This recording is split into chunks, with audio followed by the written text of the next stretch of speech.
What is up, everybody? Joe Carlton here with the Sports Affiliation, Aces Up podcast.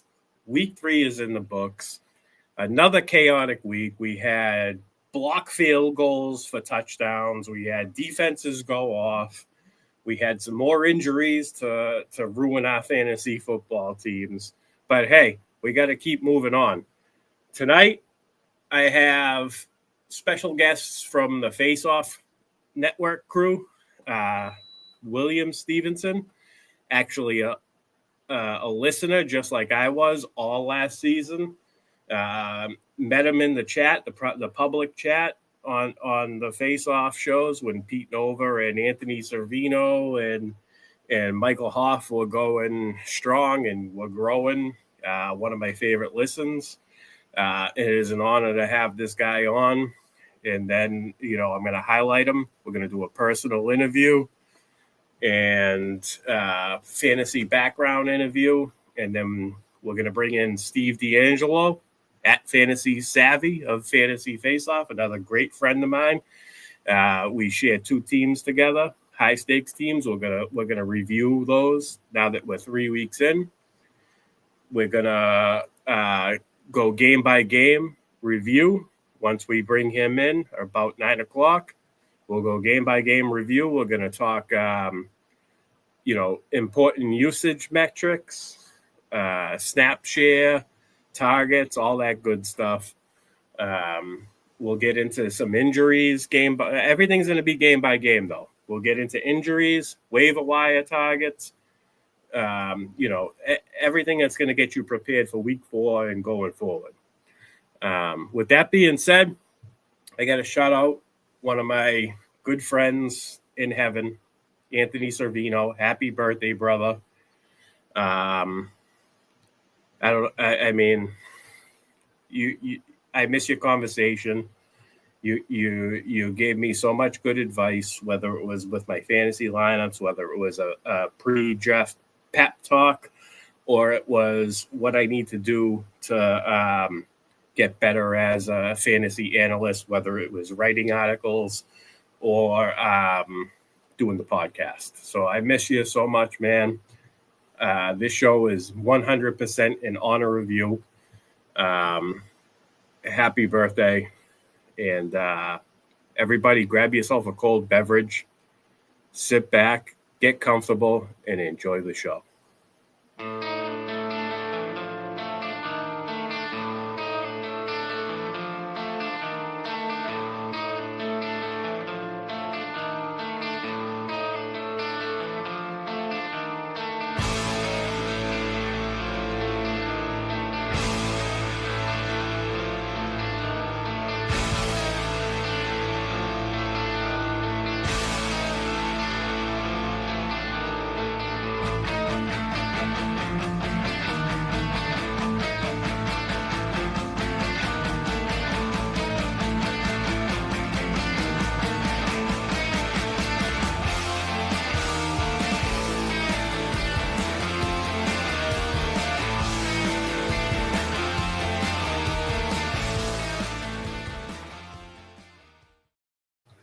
Welcome, everybody, to episode 17 of Aces Up podcast. I'm joined by good friend and great guy, William Stevenson of Fantasy Face Off. How you doing tonight, brother?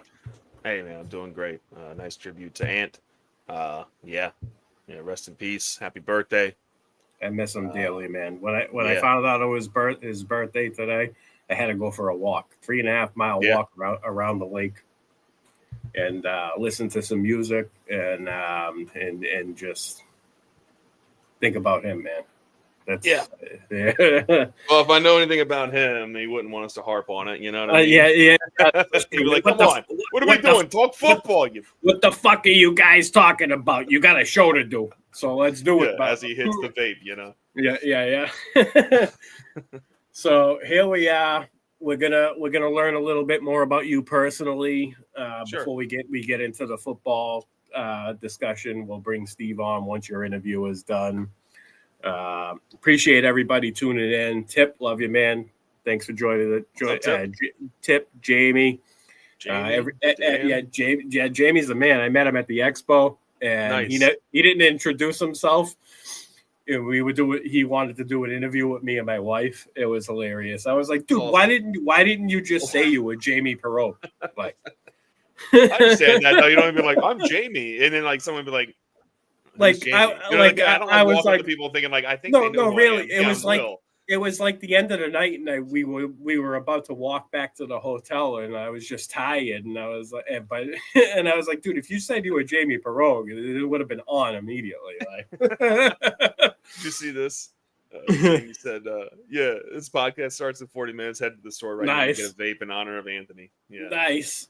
Yeah, love it. He was really drunk. We were all drunk that night. Yeah, I bet. I've never been to the expo. I keep trying to get there, and I just can't. Oh man, you just knocked out a question later on. I love it. Yeah, we'll talk about that. We'll talk about that. It's on the bucket list, man. Anthony, you know something? Anthony never went, and this year he wanted to go, and I was supposed to meet him in the flesh this year. We were going to enjoy ourselves. It's such a shame. But before I get talk about him too much and get emotional, we got to get to your interview. So why don't you tell us a little bit about your background, where you live, talk about your family if you want, whatever you want to share with us, hobbies outside of fantasy football before we get into the fantasy football stuff. Yeah, man. I live in Amishville, Pennsylvania, in Lancaster County. No, I'm not Amish, obviously. I gotta ask you, is that near Charlottesville? Charlottesville? So we went to Hershey Park, me and my family. Yeah. And there was an accident. A tractor trailer tipped over and spilled oil. And we drove we were like 6 hours into the trip.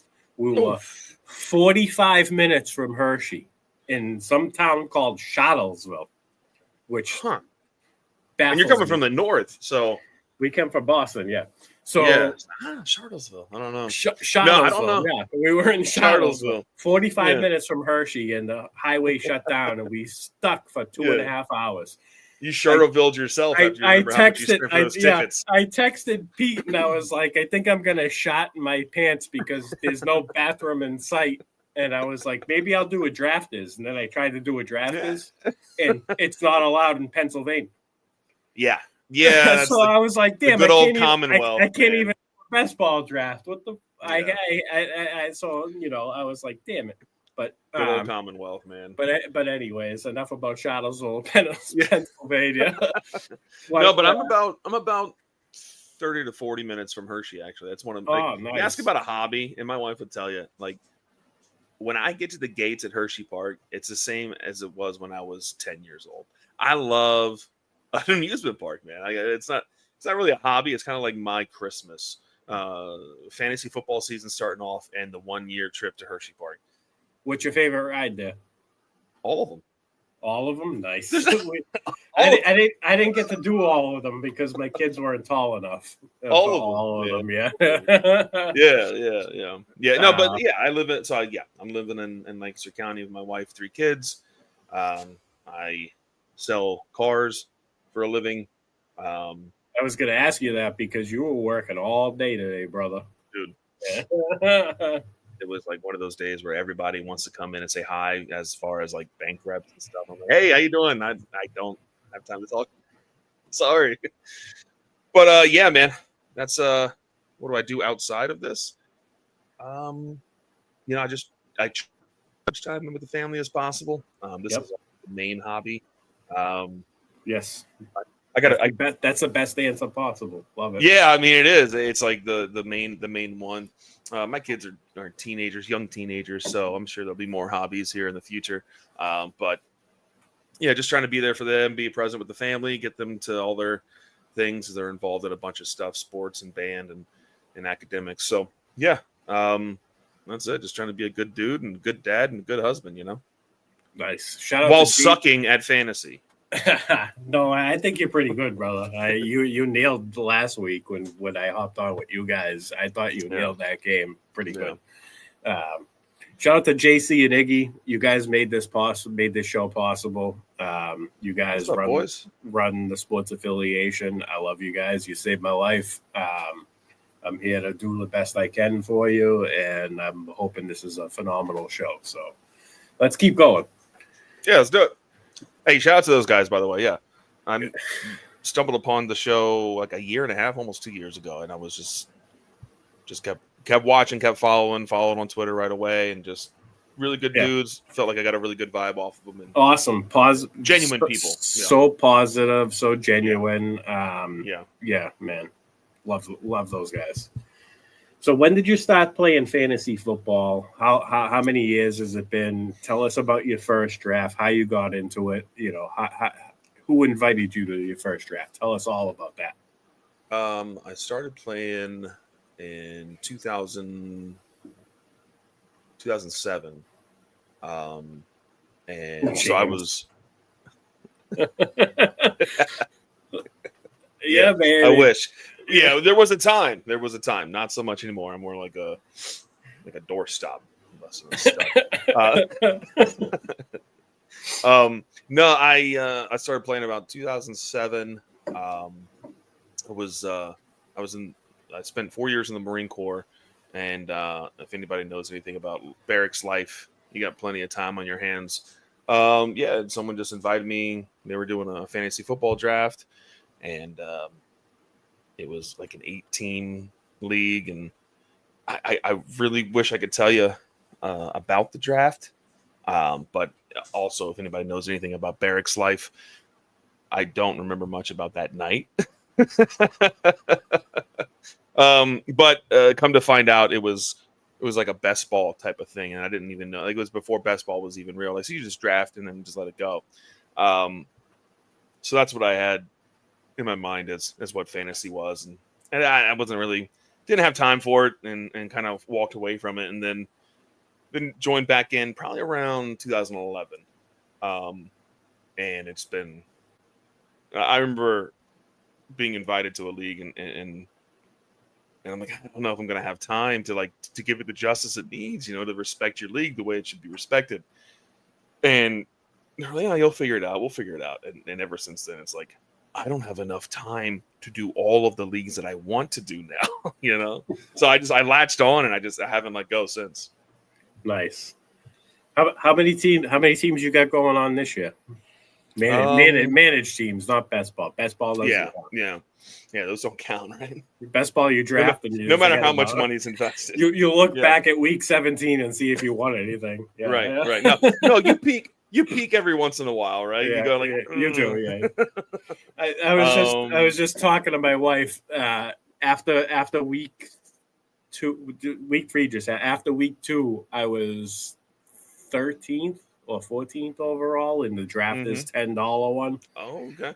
And I fell to like 373 after this week. So yeah. James says, Thanks, thank you for your service, man. Yeah, no, I try to treat best ball like I treat all my teams. I'm trying to not look at any of my rosters on a Sunday afternoon until it's like the 4:00 games. And if I know I'm not waiting to make a move anywhere, like because of injuries or something, then I'm also trying to not look until maybe halfway through the 4:00 games, because it's just so stressful. You're like, oh, no, do this, do that. And then it all comes together, or it all falls apart. You never know. So I try to keep it out of my mind and just watch the football and enjoy it. Nice. Awesome. So, do you have any involvement in Scott Fishbowl? Are you in there? Yes. Yeah, this is my second year in. Nice. First week 1, I was the top scorer in my league. And since then, I haven't been, if that makes sense. Have you done a live draft? So for the audience, yes. For those who don't know what Scott Fishbowl is, it is the biggest charity fantasy football draft there is. There's live drafts all over the world. It's worldwide. There's like 6,000 teams. I've bin in it since Scott Fishbowl 13. This year is Scott Fishbowl 15. I've done 3 live drafts in Boston. First one was just outside of Fenway Park at Bill's Bar. Last year, we had the gala event at, I forget the name of the hotel, but it was in some nice ballroom. It was open bar. Yeah, I saw that. Yeah. Open bar. There was it was awesome. This year was at Gillette Stadium at the Harp. I'm going to try to pronounce my R's at the Harp. Or I could say the Hop, however you guys want to hear it. You need to say it how you want to say it. Is how you need to say it. I'll give it to you. I'll give it to you both ways. Why not? And it's an amazing event. We raise money. There's autographed memorabilia that gets auctioned off at the event. There's like 4 to 6 leagues. It's such a good time. Yeah. You get to interact with everybody in the fantasy football industry. You get to network. You make friendships. The fantasy football community as a whole is just like so positive. And this is why I decided to get involved. So, what's cool about it too is it's not one of those charities that you have to wonder like where's all the money going to. It's not like 90% of it going to administrative costs, right? Most of it goes to fantasy cares. Well, and then a lot of that goes to Toys for Tots, right?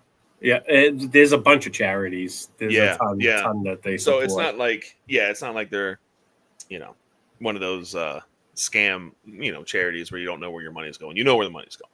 Italian. Sorry, I got to shout out. No. You're good. So this has to be Colleen. So I dropped off my kids at school this morning, and I bumped into somebody I graduated in high school. She was probably the best softball player that I've ever seen. Her son's in kindergarten. My son, it is Colleen. Yeah, it is. Such a cool person. I appreciate you tuning in. I showed her the app this morning. I was like, I do a fan. She was like, I've been betting on games. I was like, no shit. I was like, you're probably pretty good because as far as I remember, anything that you cared about, you were really good at. So, that's awesome. Good, awesome person. Yeah. So appreciate you tuning in for sure. I hope you keep listening too. So go on. No, you're good. Well, so as far as Scott Fishbowl is concerned, second year, did a live draft both times. In Philly? Yeah. That's where you're from, right? Yeah, Phil. Nice. Well, yeah. I mean, that's the closest, metropolis. But I'm from the bumpkin country area over here in Pennsylvania. You know what I mean? My first job was tossing hay bales when I was like 13 years old. But anyway, so out in Philly, did the live draft twice. It's awesome. It's an amazing experience. Even if you're not necessarily in the fishbowl, if you hear about a live draft and you can get to the live draft wherever you're at, do it just because it's fun. And what else? I mean, if you're in fantasy football and you're enjoying this hobby that we do, why not connect with other people who are doing it? And it's a great experience, and you could win some shit. You know what I mean? Like whatever, you plug in and get one of the auction items and whatever. It's awesome. It's a ton of fun. A lot of really cool people. That's one of my highlights of the year. So absolutely, it's such a good time. All right, so Fantasy Football Expo. You shared earlier you've never been. I made it this year for my first time. Nice. We went Thursday, Friday, Saturday, Sunday. Me and my wife. We were there Monday too. We went home Monday. It's in Canton, Ohio, at the Fantasy Football Hall of Fame. Met so many amazing people. Hanging out at we stayed at the DoubleTree, hanging out at the fire pit until 3-4 o'clock in the morning. Nice. Cooler full of adult beverages. Just shooting the shit. For the most part, everything but fantasy football, which I thought was awesome. You got to learn. You got to learn about people's hobbies, their family, everybody. We talk about family. We talk about everything. Talk about shit we got in trouble when we were younger, and it's just the camaraderie is amazing. That's awesome, man. Yeah, you got to make it out, brother. Yeah, definitely. Yeah, I will for sure. Yeah, I got to prioritize it. That's all. It's 3 teenagers, man. And like I said, I sell cars, so I'm in sales. So like, it's just the schedule's crazy, which is why I'm actually changing that up a bit here. So, hopefully, allow some more time for hobbies and everybody else. Also, did you see Jamie? Jamie said he raised over $200 for Scott Fishbowl back in 2023 to draft Roshan Johnson at the 107.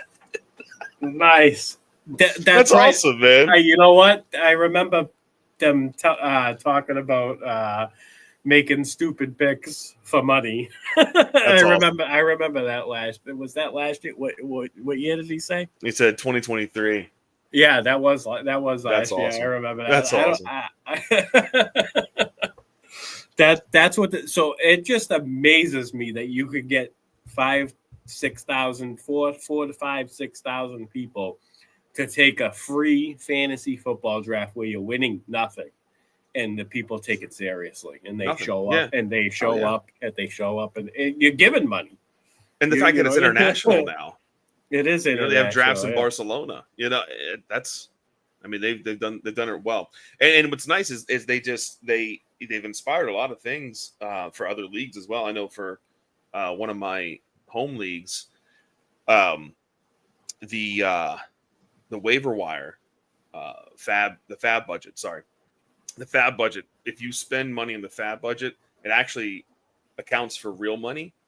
And then at the end of the season, whoever, however much fab has been spent goes to the winner, the champion of the league, and he gets to choose what charity that gets donated to. And I've heard a million stories like that, where it's just, we do a little bit of this and a little bit of charity. We get some money here for the pot, and some of that pot goes to charity. So I don't know that you would necessarily have that without the fishbowl. It's been pretty influential, I think, all over. Absolutely. Yeah. Scott's an amazing human. I met him last year. Yeah. I met him again I saw him again at the expo. Awesome guy. Yeah. So what made you decide you wanted to do podcast content? I love attention. Listen, that's part of it. But no, I always love talking it, you know what I mean? And I can never really necessarily beforehand find anybody necessarily who wanted to just sit and talk about it. Kind of just nerd out on it a little bit, Yeah.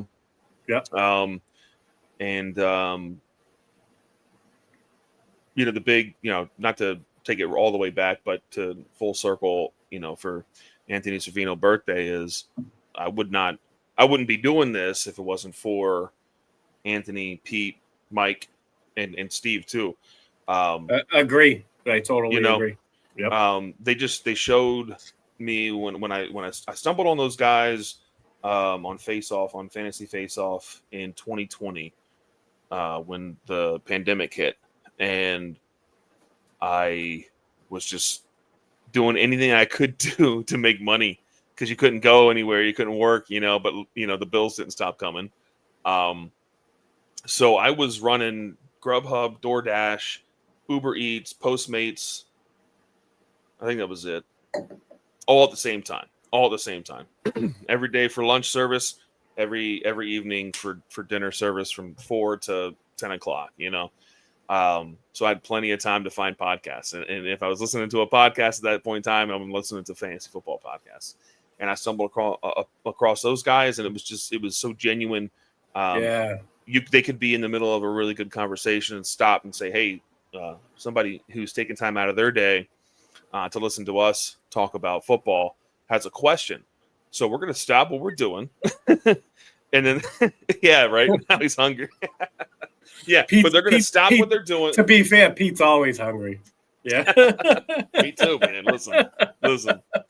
But they would stop everything right there in the tracks and answer the question. And I was like, man, that's the algorithm to just building connections. If nothing else, to building connections through this hobby that we have, and so I just really fell in love with it and listened to them religiously. I had alarms set, and I had, because YouTube doesn't always hit those alerts properly. So I had alarms set all the time, and I was in that chat about a half hour before they went on, just so I could hear and listen, and just to, I guess, give back to that. I don't know. I like to write, and so I used to write a lot. Last year I did a lot of writing. Well, not a lot. I'm sorry, not a lot. It's a lie. I did a couple of articles for Fantasy Face-Off's website. I wanted to get on the pods, but I guess I was probably, to be real honest, a little nervous, a little gun shy. I think I have a lot of confidence, but when it comes to like me and this little tiny dot on my computer, I don't know why I go a little weird. So I didn't. But I'll tell you what, this is like something that sticks with me forever. That Anthony said, and he said, "Dude, you just got to do it. Like, you're not going to get any better until you do it. So who cares if you suck at first? Everyone sucks at first. You just got to get in there and you got to do it. So just start doing it." So here we are, reps. And here I am. It takes a few reps or so. It takes a few reps or so. Yes, you gotta prepare. And then this prep is everything. Yeah.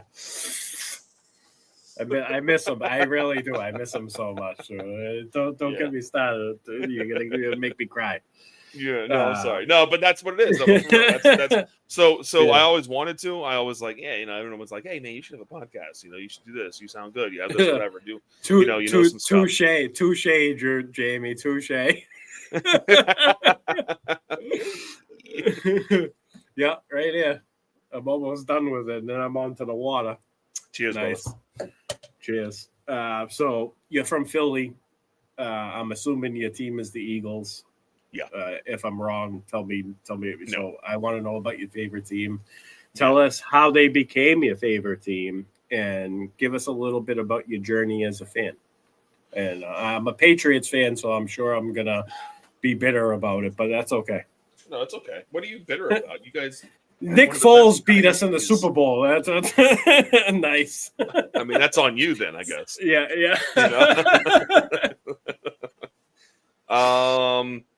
I think I was probably an Eagles fan by assimilation, right? Just being there and hometown all my team. Dad's friends, hometown team. You know what I mean? But it's weird because where we're at here, you get a lot of Baltimore, you get a lot of Pittsburgh, and unfortunately, the entire country is plagued with Dallas fans. Finally, hold on. Finally, we got a Sniper Mel sighting. What's up, Snipe? It's about time you joined us. So yeah, I just grew up watching it. And I always thought that no matter what, like what I really loved about the grown men that I watched the games with my dad and everything was there was always hope, even when there shouldn't have been. You know what I mean? Like. And then that translated to me through the Chip Kelly era. Like it was pretty quick. It was pretty early on that we were like, I don't think it was gonna work,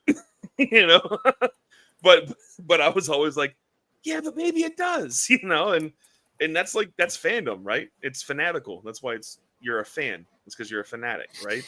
And and I loved it. And I was speechless when we did beat Tom Brady and the Patriots in that Super Bowl with Nick Foles. I was completely speechless. I had written that season off when Carson Wentz got injured against the Rams. What was it, week 11? I wrote the season off. There's no way. Like, Nick Foles is fine. He's suitable, but he's not going to get us to the Super Bowl. And what I forgot was Doug Peterson was also going to help get us to the Super Bowl by coaching around Nick Foles. And that was I don't know if, I mean, obviously I'm biased, but I can't think of a better Super Bowl story than Carson Wentz having an MVP type season until he gets injured. Nick Foles coming in, good, shaky, good, amazing. Oh my God, he's winning the Super Bowl. He was awesome in that game, I will say. He was phenomenal. He was really good, but I think a lot of people forget how good the coaching had to be because they had to change the playbook so much. People don't give Doug Peterson enough credit.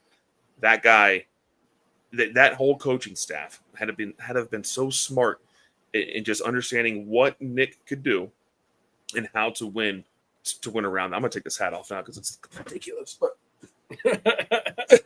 Sniper Mel liked it. But yeah, that was it, man. It was wifey's in the house. Hey, wifey. Nice. So now my son has assimilated as well, which is fun. And even my wife has, who is not a sports fan in the least. She played tennis, but that's about it. She doesn't necessarily get into sports. She has, a few Eagles t-shirts that she'll wear every Sunday. And I don't even have to ask. She just puts it on, and I'm like, oh my God, I might get on a knee again. Every morning she comes out with an Eagles shirt on. I'm like, oh, I fall back in love with you real quick. So since Josh Bolin told me his grandson listens, I have to keep it PG-13, so I won't comment on that. But yeah. Yeah, man, I don't know. I love the team. I never expected to see a Super Bowl. Honestly, truly, was just kind of accepted that after Donovan McNabb puking on the sidelines, and then Chip Kelly.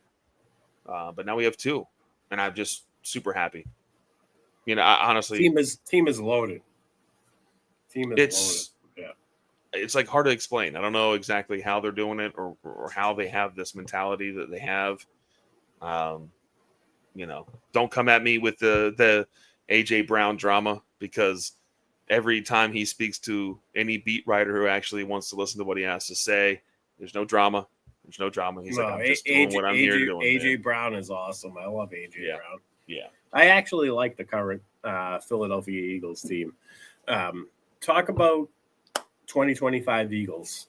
Are we going to see them pass more, or we have to wait till they're down 26-7?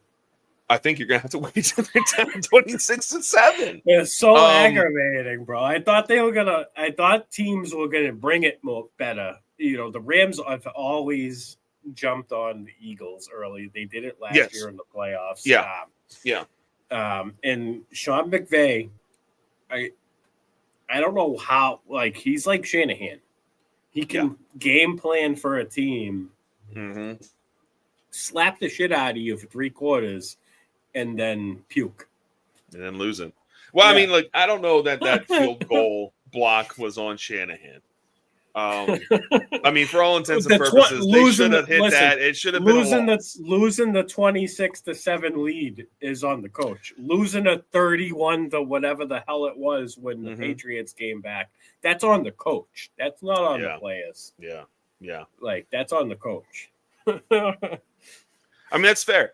I don't know what to expect from this team. Obviously, the expectation is back to the Super Bowl. I don't think they've shown otherwise. I think what's really smart about this team is that, you're going to have to see a big gap in the score line before they start throwing the ball. And I think that's smart. It might not be pretty. It might not be super interesting football to watch, but it wins, right? and that's really all that matters. What I like about it is they seem to have found some guys who are Saquon Barkley-ish, right? With AJ Dillon, Tank Bigsby, if he could replace his hands and his feet where they belong. We have some good backups there. And the big thing is that they're not having to throw a lot. So when your wide receivers are getting pummeled, across the center, that's what happens. When across the middle of the field, they get injured. So what's the biggest thing you need to do is make sure your team stays healthy. That is one of the most, everyone says, defense wins championships. No, a good quarterback wins championships. No, health wins championships. Health and a deep roster. That's what wins championships. Yeah, they're playing it smart, and the way they're doing it is keeping that roster healthy. Now, listen, I think the Rams have definitely. I shouldn't bet on the Eagles. Yeah, I think the Rams definitely exposed some weaknesses. Yes, the Rams always do, but I think the Eagles are in prime position to run it back. I'm not going to lie. I do too. I'm a big fan of Jalen Hurts. I think that the fact that you guys were down 26-7 and you attempted 22.5 passing attempts average in the first 2 weeks. Last year it was what, just under 30 for the whole season.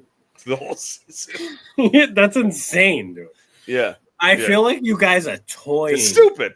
You're toying with the NFL. You guys are toying with the NFL. As long as Saquon Barkley is healthy, you guys are in contention to win the Super Bowl without question. Without question.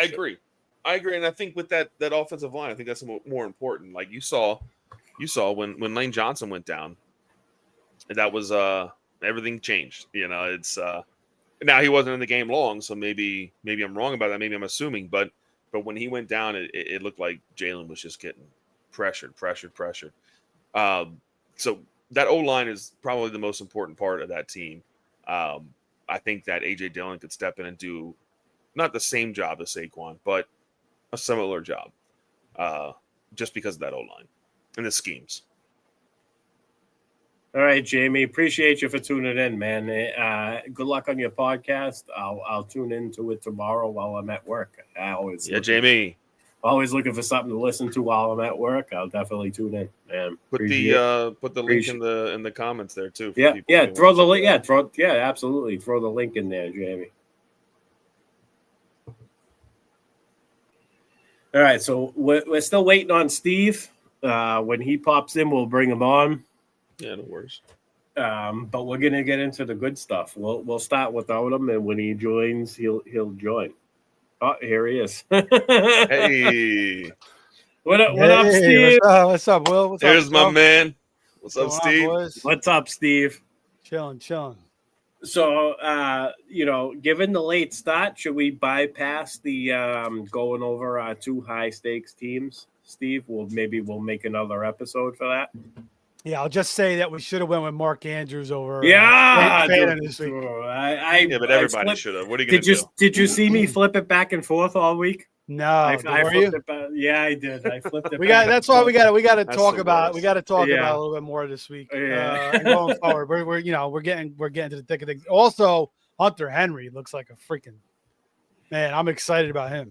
Yeah, he's always been Drake May's crutch, I suppose. But there's certain games like Miami, certain teams take him out. But a good tight end is. With McDaniels now, it's like that old Patriots system again with the tight ends. It seems like I think it's going to fly, man. I really do. Yeah, and a tight end is always a rookie or sophomore, young quarterback's best friend. Yeah. But anyway, let's bypass it. We can maybe save that for next week. Steve is the king of the late night live shows. I love that. Whenever I'm awake, I'm like, I check my phone. I wake up at like 1:15 to get up and take a piss, and I'm like, Steve Deangelo is live. I'm like, what the fuck? It's 1:15 in the morning. You live in Florida. You live in Florida. It's not like you're on the West Coast. We could probably make some good, Bill Brasky, Bill Krosky type quotes about Steve, because I don't think the man sleeps. You know what I mean? I haven't been doing any shows, but now that I'm done with the. I was trying to determine which Sister Act 1 or Sister Act 2 was better. I'm done with that now, so now I'm going to be back live again. I just actually did a show with Ernie. We did a waiver wire show. I think we're going to start doing that every week over on Face Off. But then I'm going to be back. I'll be back on my own channel again soon. I was going to do a show tonight, but with you and Ernie, so I'll have to skip it. Maybe next week I'll jump back on. Yeah, who you kidding? I'll wake up at 1:45 to take a piss and you'll be live. On your channel. Maybe tomorrow night. Maybe, you never know. Let's see if I get the itch. Maybe I'll get the itch. All right, so we're gonna get into the good stuff. We're gonna go game by game, week 3 review. We're gonna talk about guys that are trending up, guys that we're worried about. What else? Waiver wire potential free agent guys that are on the free agent list of fantasy football leagues. If you guys want to talk about bets, we can throw in bets too. But We'll start with the Buffalo-Miami Thursday night game.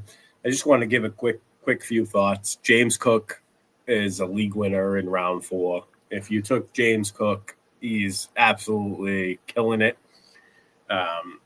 There's going to be no touchdown regression at all whatsoever. He's probably going to end up with close to 15 touchdowns again. Looking at the targets from the game, Dalton Kincaid led the team in targets. Love to see that because he's a tight end, and he's struggled to break out his first 2 seasons. He's in his 3rd year. 6 targets, 5 receptions, 66 yards, and a touchdown. Love to see it. It's basically Shakir, James Cook, and Dalton Kincaid. Keon Coleman is getting the same amount of snaps as Shakir, but I feel like Shakir's a safer floor. Keon might be a higher ceiling. That's kind of how I'm seeing it. On the Miami side of the ball, Tyreek and Devin A-Chain obviously going to dominate the targets for the most part. Jalen Waddle is the big playmaker. He had 6 targets, 5 receptions, 39 yards, and a touchdown. I like him in the red zone as well. Jalen Waddle is a great red zone target. We just got to pray he stays healthy because the one knock against Jalen Waddle throughout his entire career is him being available. Those are my takes from that game. We'll kick it over to Bill or Will. Do you go by Bill or Will? Does it matter? No, it doesn't matter. I usually prefer Will, but you call me whatever you want, brother. All right, I'm gonna call you. I'll call you Willie Styles. Big Willie. Right. Big Willie Styles. Right, Big Willie Styles. Big Willie Styles. Give us a take. Give us a takeaway from the Buffalo-Miami game. Anything you want to share with us about that game? I think Miami probably was unexpected for most people there. Ollie Gordon and A-Chan should probably, I believe you're going to see more Ollie Gordon.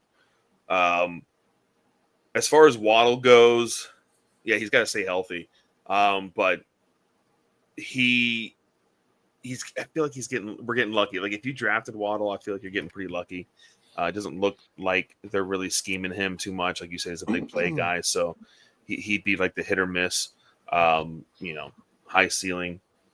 But as far as the Miami Dolphins as a whole go, any fantasy investment you have, like I have Tua in a couple of dynasties, and I'm just man, like I don't know, I almost dropped him this week.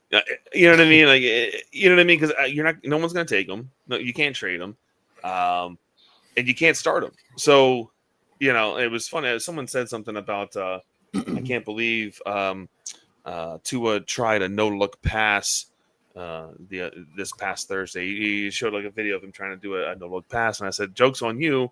All of his passes are no-look passes because he has no idea where the hell he's throwing the ball."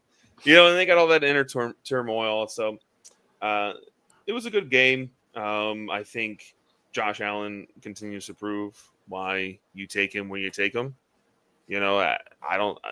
Usually have been a late round quarterback type of guy, but if he's there in the first, it's hard to not. Like, why would you not? It proves he's very safe. He's very safe, and he's going to get you a ton of points. I am not necessarily happy with all my Ray Davis shares. Yeah. Not unless all this usage, nobody wants to see injuries, but all this usage might put James Cook to the side for a little bit, and I might get a good blow up week or two from Ray Davis and I can trade him high. But I think the Dolphins showed that they're the Dolphins, and I think the Bills showed that we're going to see a different.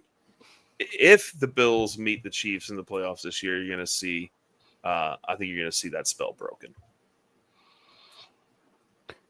Steve? Yeah.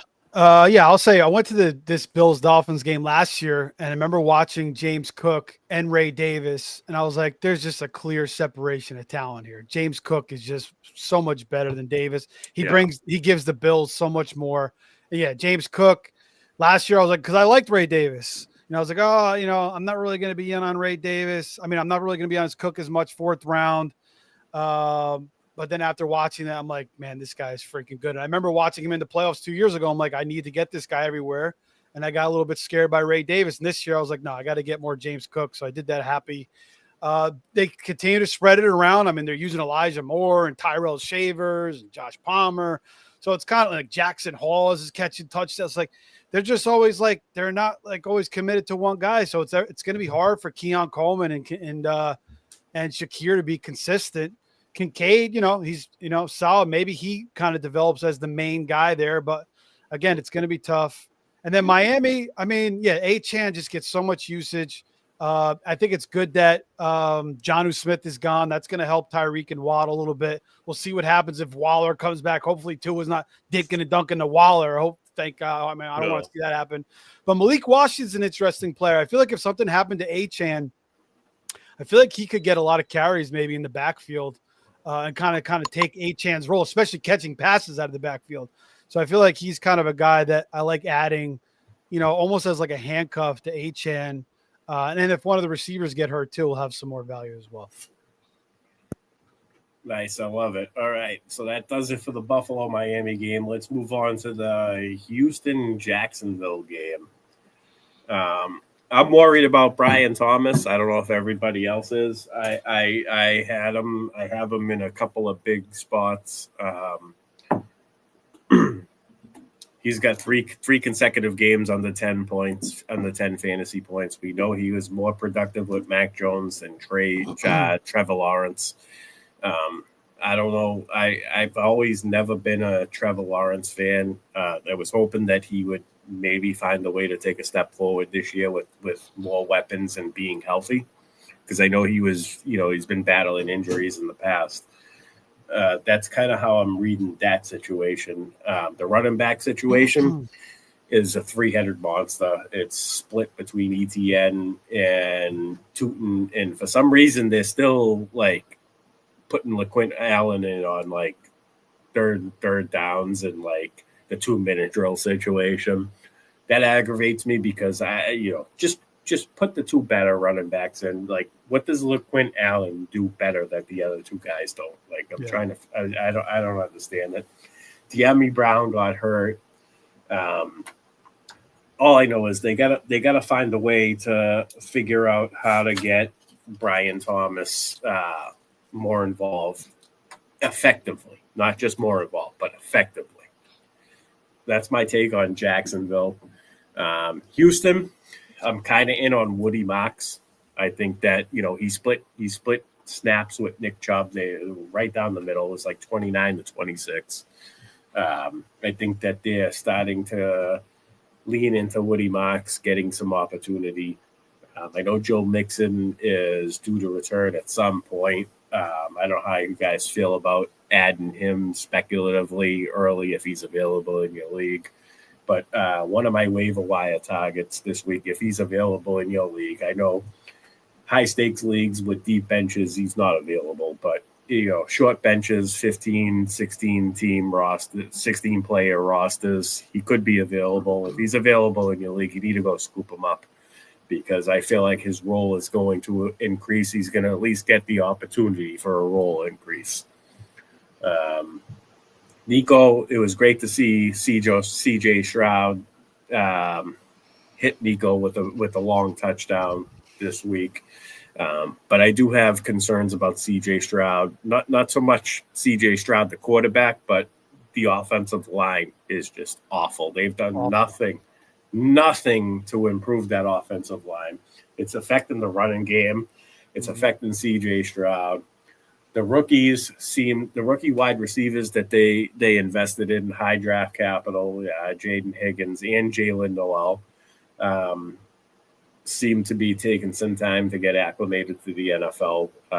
So I'm a little worried about Houston all around.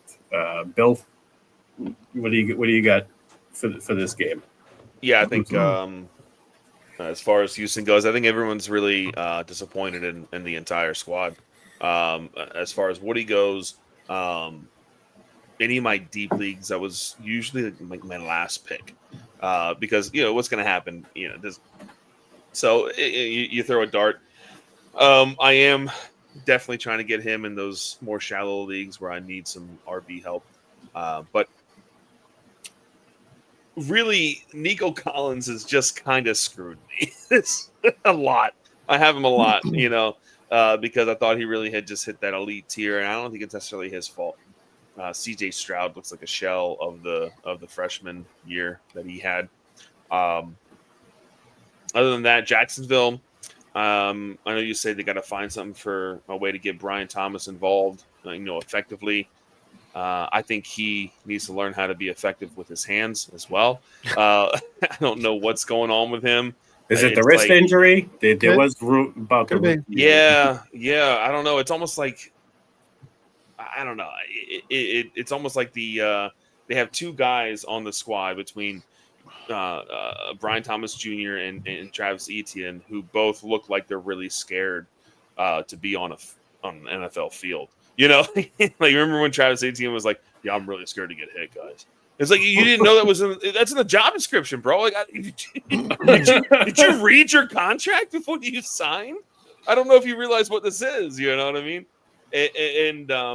And so that's really not great. Tet looks like the athlete that everyone tried to say he wasn't.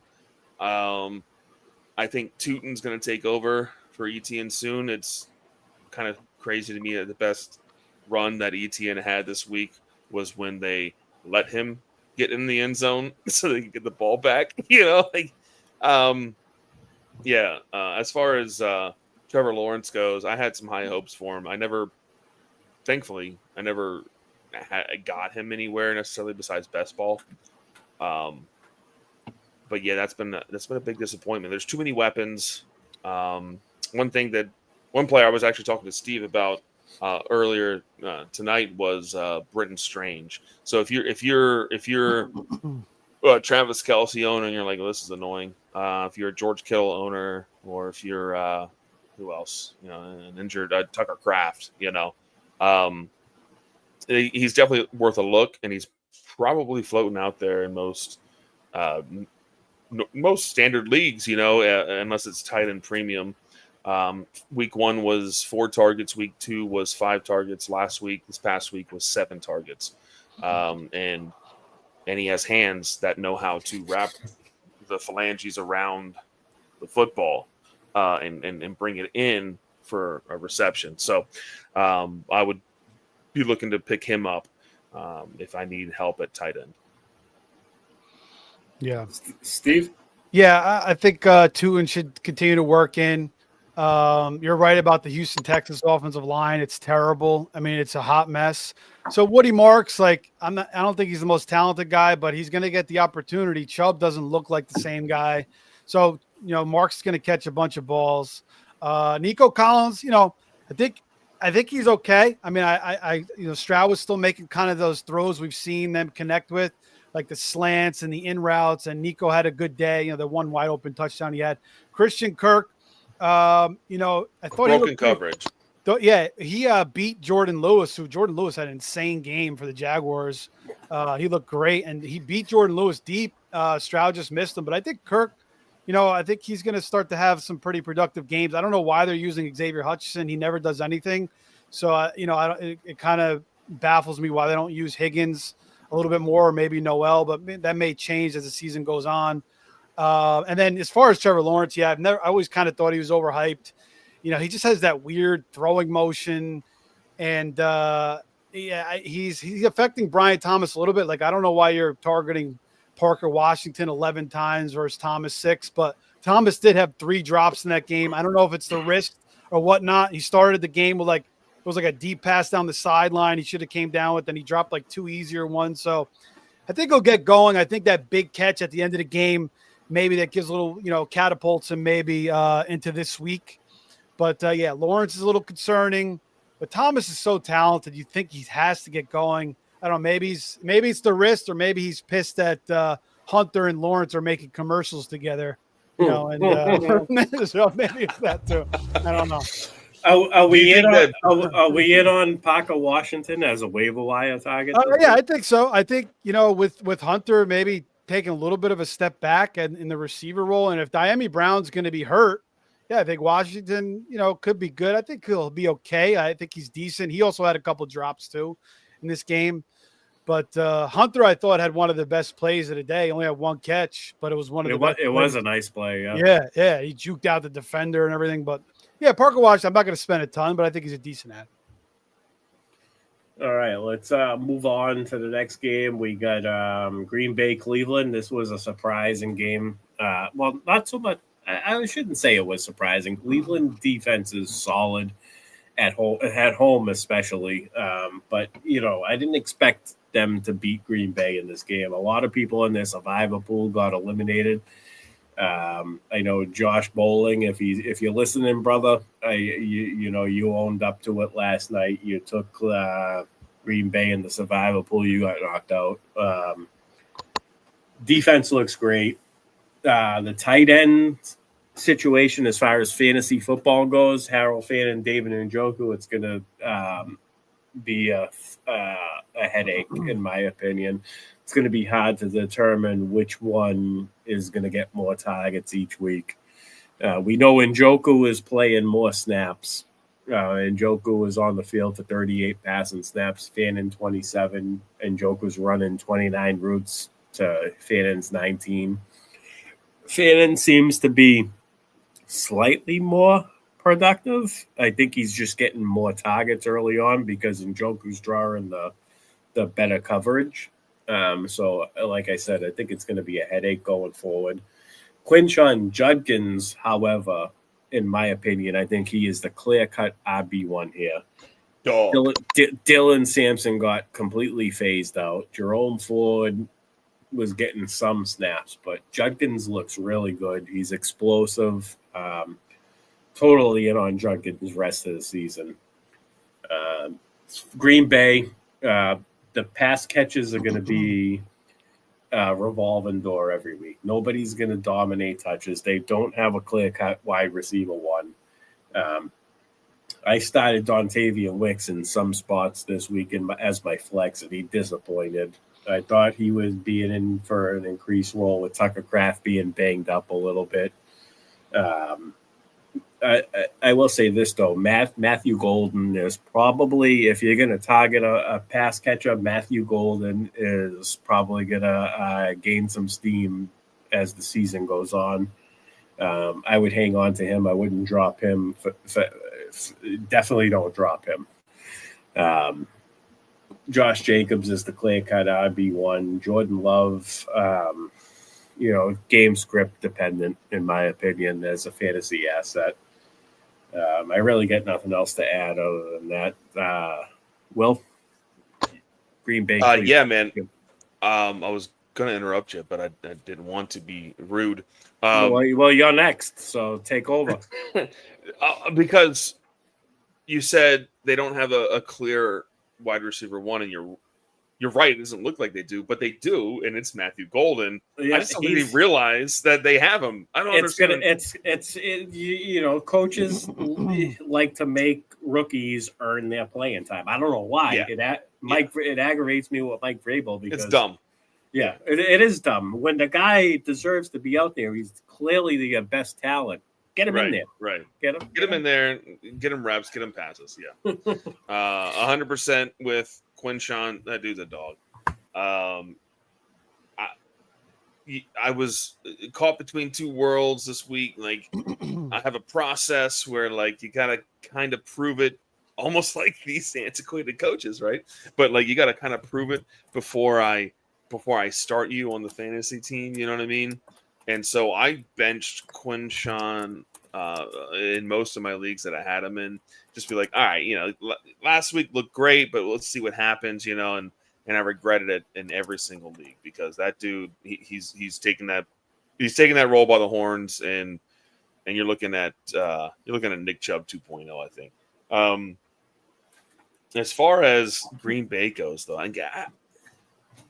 do you lose to the Browns like that? I know that their defensive line is just full of bullies. Steve, did you see that clip of Myles Garrett saying, he's like, I broke right through, and I said, Jordan, run! No, I didn't see that. He was screaming at him. He's running at him, and he's screaming, Jordan, run! He was running. Like, could you imagine having that come at you, though? Like, I'm a grown-ass man. I think I can hold my own. The best was Mason Rudolph trying to tear off his helmet. That was the best. What are you doing? Stop it. Stop it.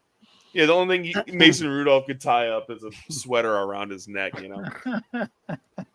But I don't know. Quinshon Judkins looks so promising. Correct me if I'm wrong, though, Steve. Is he still able to get suspended? No, I mean, I guess there's a chance, but all the charges would drop. I guess the league can still produce their own investigation, but it seems pretty good. Yeah. I mean, if there gonna be no criminal charges, he should be fine. Right. Yeah. No, he looked amazing. I don't think anyone should expect a lot of this from Cleveland, though. You know, it's going forward. I mean, they just played a great defensive game. Poor Jordan Love. Yeah, I was asking Steve, Joe, did you see that the clip of Myles Garrett? He said, I broke right through, and I started running at Jordan. I go, Jordan, run! Myles Garrett is just running after Jordan Love, telling him to run. You need to run. Shit. That's scary shit, man. Oh, yeah. Myles Garrett is a scary dude for sure. Yeah. Quinshon, I mean, that's encouraging against the Packers defense, who just like erased 2 running systems in a row, and then Judkins goes out there, and they were giving him some holes. Like that Browns offensive line that's banged up, they were giving him some holes to run through, and the game script was good. I mean, there's going to be game scripts where he's going to kind of be phased out, running the ball, but I mean, that was a great debut for him.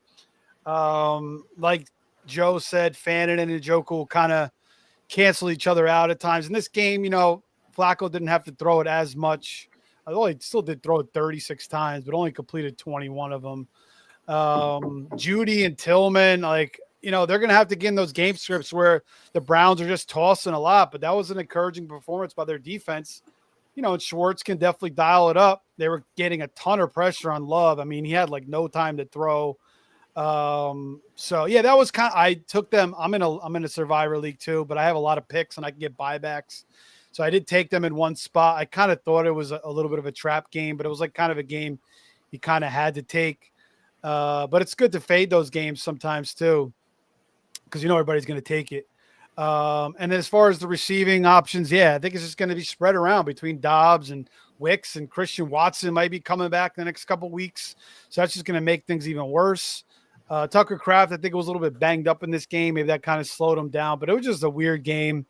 The Packers, I think, everybody's kind of declaring them the best team in the league, best defense in the league. Then they go to Cleveland. They probably think they can walk over Joe Flacco, but it's just the NFL. It was just a trap game for them, and they took the L in that one.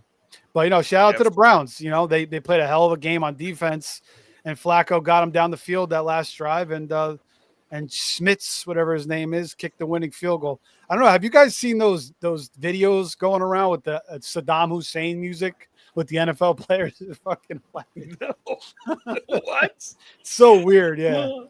Yeah. I'll have to send it to you. It's like Iraqi. It's like Iraqi Saddam Hussein music with NFL clips behind it. I don't know what the correlation is, but Nice. Are we executing half the league? What's going on? Do you mind if I ask 2 quick questions here? Go for it. Season. All right. Tillman or Judy rest of season? Oh, I gotta go with Tillman because the tight ends do a good enough job moving the chains. Okay. Tillman will be boom. Tillman will be boom or bust, but he's gonna provide enough boom that I like him over Judy. Yeah, I'll go Judy. But again, I think you got to look at the game scripts where you feel like they're going to have to toss. But again, you never know. It's tough to predict in general. But yeah, both these guys are frustrating right now. And I think Fannin kind of hurts them a little bit too. And then Flacco, he just seems content just taking these little dinky dunk passes. just wouldn't you? Yeah, I mean, yeah. You were 60 years old. Exactly. Getting the ball out of your hands. Exactly. It might just be Quinton Judkins rest of the season and ignore everybody else. I mean, well, then especially if somebody else comes in at quarterback, then what? Right. I mean, it wasn't exactly the best matchup for the Browns, players in general against the Packers too. So they'll get some better matchups. Maybe they play the Cowboys at some point. I don't know, but they'll get some easier defenses to play against. Yeah, for sure. The other one I was going to ask was, would you rather have Fannin or Juwan Johnson rest of the season? Juwan Johnson. I think Fannin, because I think Taysom Hill's going to come back at some point, right? So yeah. I just think it's fool's gold there, that New Orleans offense. I don't know. I think I'm taking Fannin too. I think he is. I think he'll be fine. You're right. The New Orleans offense is all over the place when it comes to season long. He's terrible. Rattler's so bad. And I feel like like what's up with I mean, we'll get into the Saints when we get there. Well, you saw Kendre Miller. I think we're talking about Woody Marks.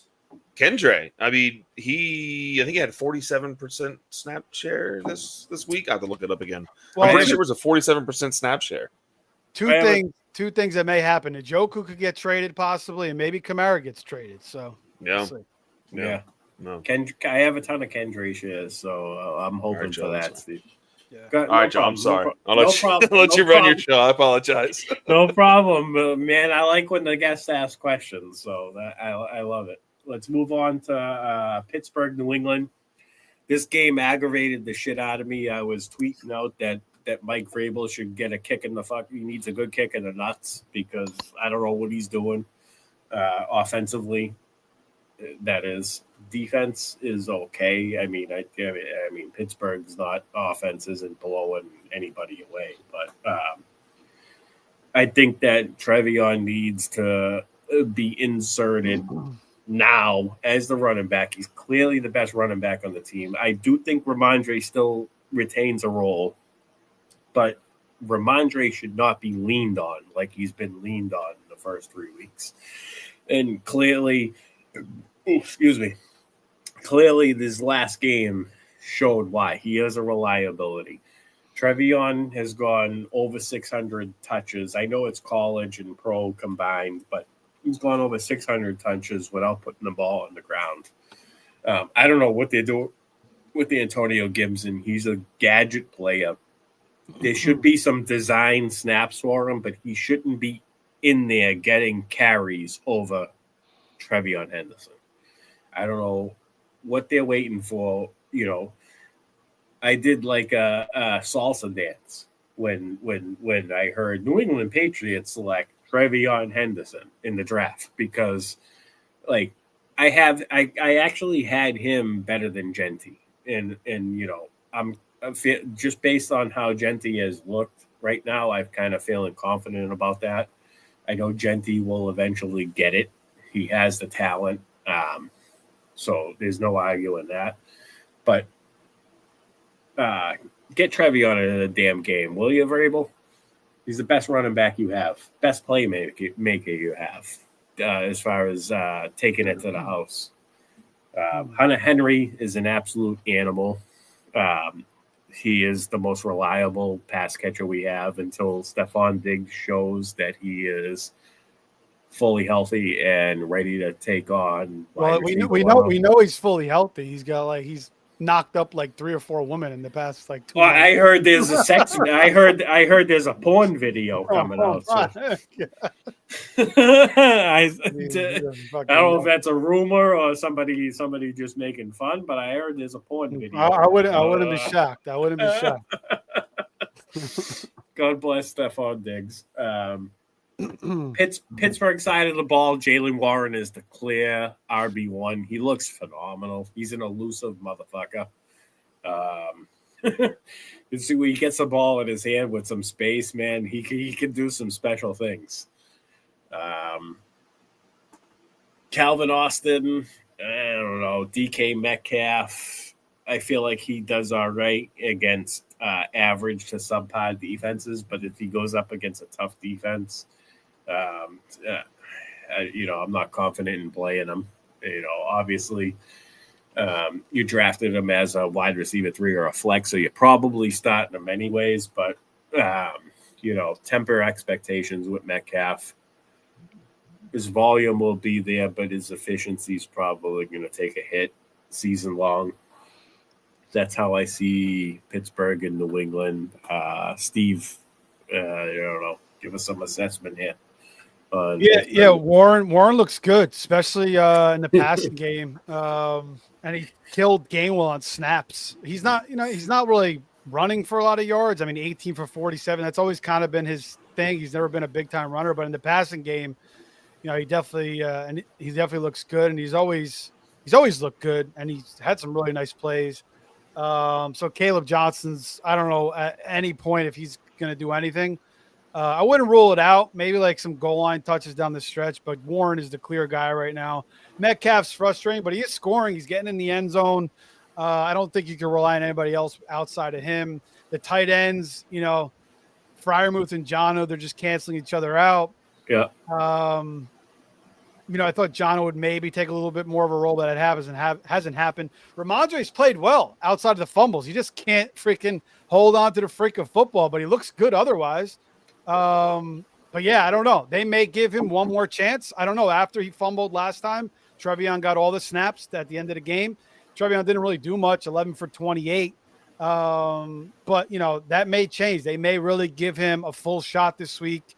And if he's going to catch passes and get all the carries, then he's going to be dynamic for fantasy.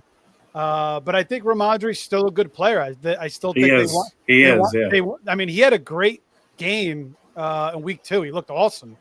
And then, even last week wasn't terrible outside the fumbles, but the fumbling is just, you can't fumble the way he has. It's going to kill games. It's going to kill you. So they're not going to keep up with it. Yeah, maybe they'll erase Gibson. We'll have to see what happens. But I still think he'll be a thorn in Henderson's side as long as he doesn't, continue to put the ball on the ground. Like I said earlier, Hunter Henry, man, I feel like the rest of the year, I don't know. Like, I feel like could be one of the best tight ends in football. I really do. And outside of him, I don't know. They're spreading it around so much. I don't see anybody else emerging, really. No, I'm not a fan of Booty and Douglas. He's on the field a lot. He's definitely getting the snaps, but he just, I don't know. He just doesn't look right. And I feel like when he does get volume and gets the ball in his hands, he ends up like Xavier Worthy or Tyrone Tracy. All it takes is that one big high impact hit, and he's out. I mean, Kyle Williams could, he could get more usage as the season goes on too. So there's a guy to watch. Obviously, they drafted him. Only got 13% of the snaps this week, but still a guy. You're not picking up yet. Just kind of keep your eye on it, check the usage, because Boudet and Mac Hollins and even Diggs, Demario Douglas, they really haven't been doing anything. So we'll see.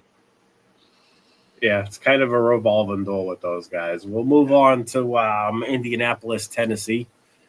Indianapolis looks absolutely awesome. Jonathan Taylor seems to be this year's Saquon Barkley. He is an absolute animal when he's fully healthy. You just got to hope, with crossing the fingers, he stays healthy all season.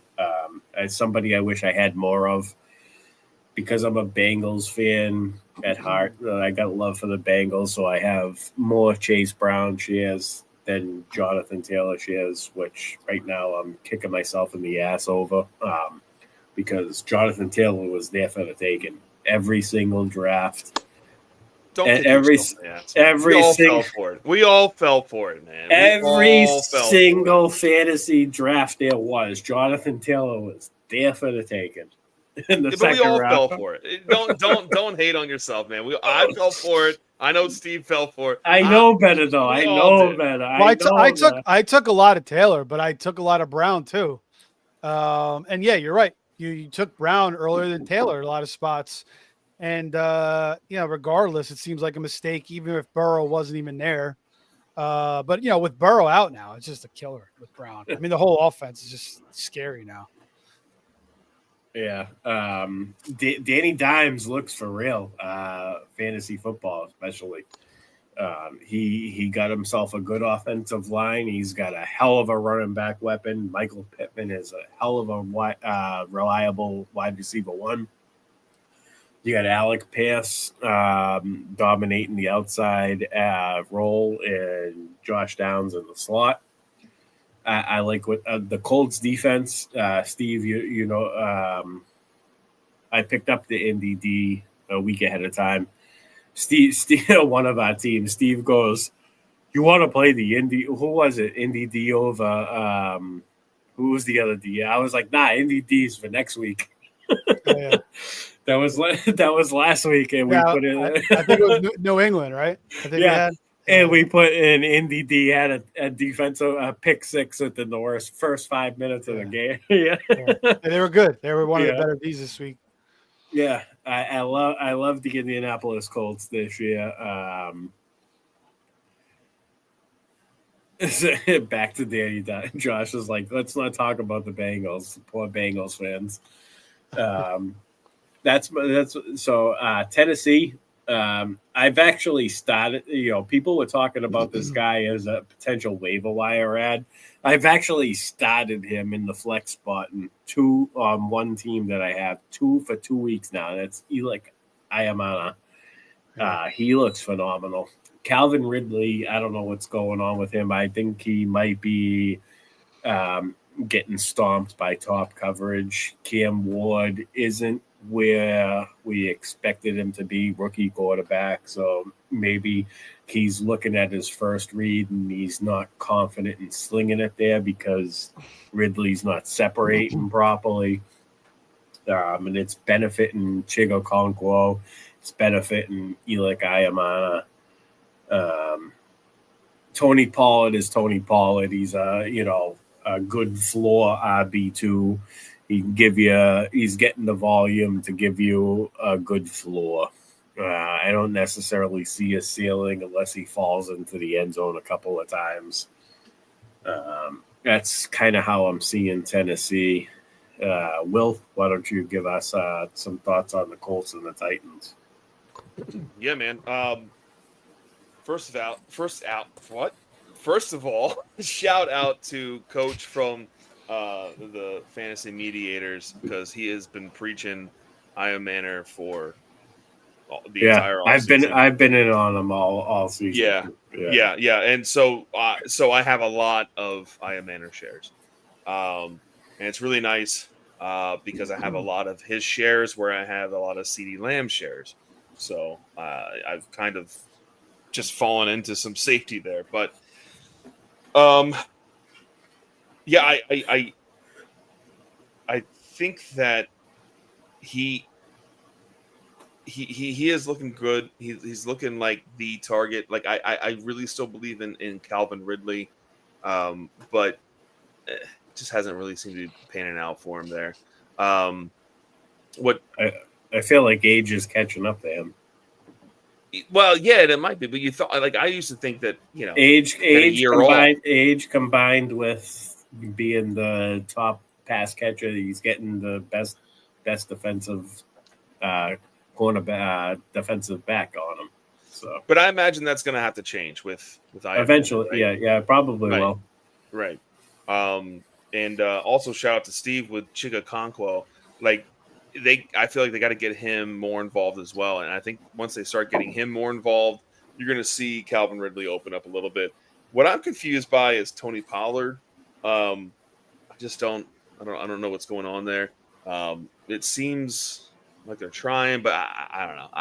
He's like one of my biggest question marks. Like I just don't know what to do with him. When is Tajay Spears due back? Anybody know offhand? I think a couple weeks. He's on the IR, so he's out at least one more week. Yeah, one more week. Yeah, that'll definitely hurt Pollard's value because Tajay started to look good while he was healthy. Who knows how long he'll stay healthy for? Yeah, but I feel like as an offense they need Tajay Spears for sure. I think that'll help Ridley as well because Tajay Spears, Pollard is okay as a pass catcher, but they're not utilizing him that way. When they have Spears in the offense, they utilize him as a pass catcher.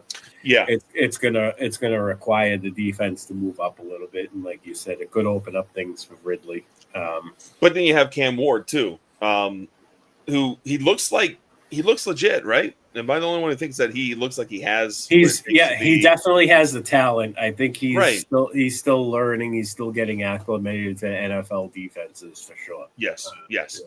And I don't know if we're going to see that this year. So that makes me a little worried about everyone, I think, except for Iron Man. You know what I mean? Just because when's the last time we saw a rookie quarterback, support 2 wide receivers and a receiving running back or running back as well? It's one or the other. You get a couple here or there. So I would just kind of stash whoever you got and just kind of hold off and hope for the best. But as far as Indy goes, I mean, I don't know. Who actually saw that coming? Did anybody see that coming? I didn't see it coming. Yeah, one of my Cinderella teams, bro. Oh yeah, Ernie. Yeah, you. Me and too. Ernie. Me too. You and Ernie. You and Ernie. Yeah. Joe and Ernie. It's the Joe and Ernie show. This is why I kick myself in the ass for not having more Jonathan Taylor shares.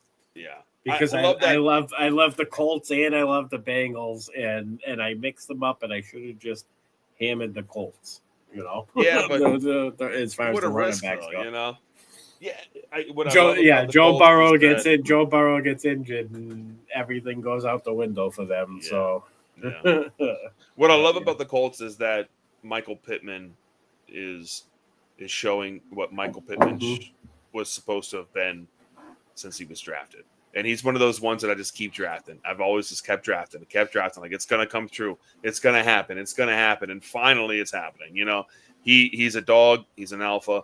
And it's finally coming to fruition for him, and that makes me happy for him, and happy for Danny Dimes, Indiana Jones, anyone who can leave New York and make a great career for themselves is a hero in my book. Well, they're all kind of doing it. Jones, Darnold, even Geno, they all leave New York and get better. Yeah, I like Daniel Jones coming out. Then I gave up on him because he sucked the last 3, 4, 5 years, whatever it was. And but he's evading pressure. He's throwing the ball accurately downfield. They got a ton of weapons. Pittman, Pierce, Downs, Mitchell. Pierce had a concussion. I don't know if he's going to play this week. Maybe Ad and I will step up. Jonathan Taylor looks back to when he was the RB1 a few years ago. The Colts, tough matchup this week against the Rams, but they already succeeded against Denver. The total in that game is 49. That's going to be an interesting game to watch. The Titans, I think Cam Ward looks pretty good. I mean, he's struggling. That terrible throw in the beginning of the game was stupid, but I think he's going to continue to get better and better. Ridley keeps dropping passes. He's not catching anything in like traffic. He's dropping. So he's just got to step up and play better. He's creating some separation, but he's just not coming down with those 50-50 balls. And last year when everyone was complaining about Calvin Ridley saying it wasn't his fault, but I mean, he had 1,000 yards with Will Levis, but he hasn't been the same since he's come back from the suspension, and since he's been on the Falcons. He's and he is 30 years old now. So, I don't think he's as good as he was when that 2019 breakout year with the Falcons. A.M. Manor should be pretty solid. Lockett plays a decent amount, but he's just never going to give you much. And then we'll see what Chickakwanko does. Gunnar Helmut's playing a decent amount too, so he may maybe take some of his snaps. Pollard, I don't really think they're giving him any holes, but for sure when Spears comes back, that's going to hurt him a little bit. And maybe Spears comes back week 5, week 6, we'll see. Nice. All right, on to the Jets Tampa Bay game. Steve, your Jets. I'm gonna let you. I'm gonna. Even though you just went, I'm gonna let you lead this because it's your team. Give us some thoughts on the Jets and the Tampa Bay Buccaneers. I was actually gonna go to this game, but I wanted to see if I was gonna buy tickets, and I was like, let me just see if Fields is healthy first. And he wasn't healthy. I wasn't gonna go watch a game with Tyrod Taylor, but Tyrod played okay. He completed 26 of 36 for 197. He had a fumble. He had the pick 6, which kind of hurt them. But he was, he's a good, solid veteran. They don't really have any weapons. They have Garrett Wilson, who went 10 for 84 and 1. I mean, he's going to get so much freaking volume. It's just insane. Because Arian Smith, who's a rookie, Tyler Johnson, who was like who never worked out in Tampa, Alan Lazard, who's Aaron Rodgers' crony. I don't know why he's still freaking over here in New York. I thought he'd be a Steeler by now. I mean, he made a nice catch. He had a nice touchdown catch, but their weapons are just pathetic. Besides Garrett Wilson, and they could just they could stuff the box. Brees isn't really getting any holes. Just 9 for 21. But I think it will get better starting this week against Miami. Obviously on Monday night, Miami's defense is one of the worst in the league. We'll see if Fields is back. I feel good about Fields and Brees and Garrett Wilson and maybe Mason Taylor. He played 75% of the snaps in this one, or 76%. Ruckert was lesser in this game, so a good matchup in this game. And then the Bucs, Bucky Irving getting most of the usage, 78%, 60% route share, 4 catches for 33 yards. Didn't do much on the ground though, 25 for 66. But that should get better once Wirfs comes back. He should be back by week 5, I think, maybe week 6. Evans is going to be out a few weeks, but Godwin could be back this week, which helps. Abuka's making one-handed catches. He looks great. But yeah, Godwin, I feel pretty good about with Evans out the next couple weeks. May take him a couple weeks to get ramped up though. Nice. Can I ask you what you think about what's going on with Brees? Like the week 1, so great. Week 2, not so good. Week two was week 2 was a shit show because they barely had the ball, and the Bills just dominated possession, and they were playing from behind, so they didn't really have a chance. This week, again, they don't have many weapons. It's Garrett Wilson, so he's got to be more utilized in the passing game. I mean, he did have 6 targets. He's not utilizing the passing game, and I feel like he's not getting the volume he should be getting. He only had 9 carries too. So but they were down most of the game, so it's tough to My honest opinion on this is I feel like they don't want to overwork Brees when it's not necessary, because I feel like he could be traded at some point. That's my take on that. They want to keep him healthy. So is this a buy low opportunity? I would definitely buy low on Brees because of the take I just gave. If he gets traded, that means the team wants him, and the team's going to use him. And he's talented. You got to bet on talent. Yeah. I don't know if they'll trade him. I mean, Braylon Allen really hasn't looked good. He hasn't. But Brees Hall is also, is he somebody that they're willing to pay? The Jets. Yeah, I mean, if they get the right deal, I could see it happening. But I mean, he's one of their best players, and they have no freaking talent. So it's that's a good point. You trade away one of your top 3 players.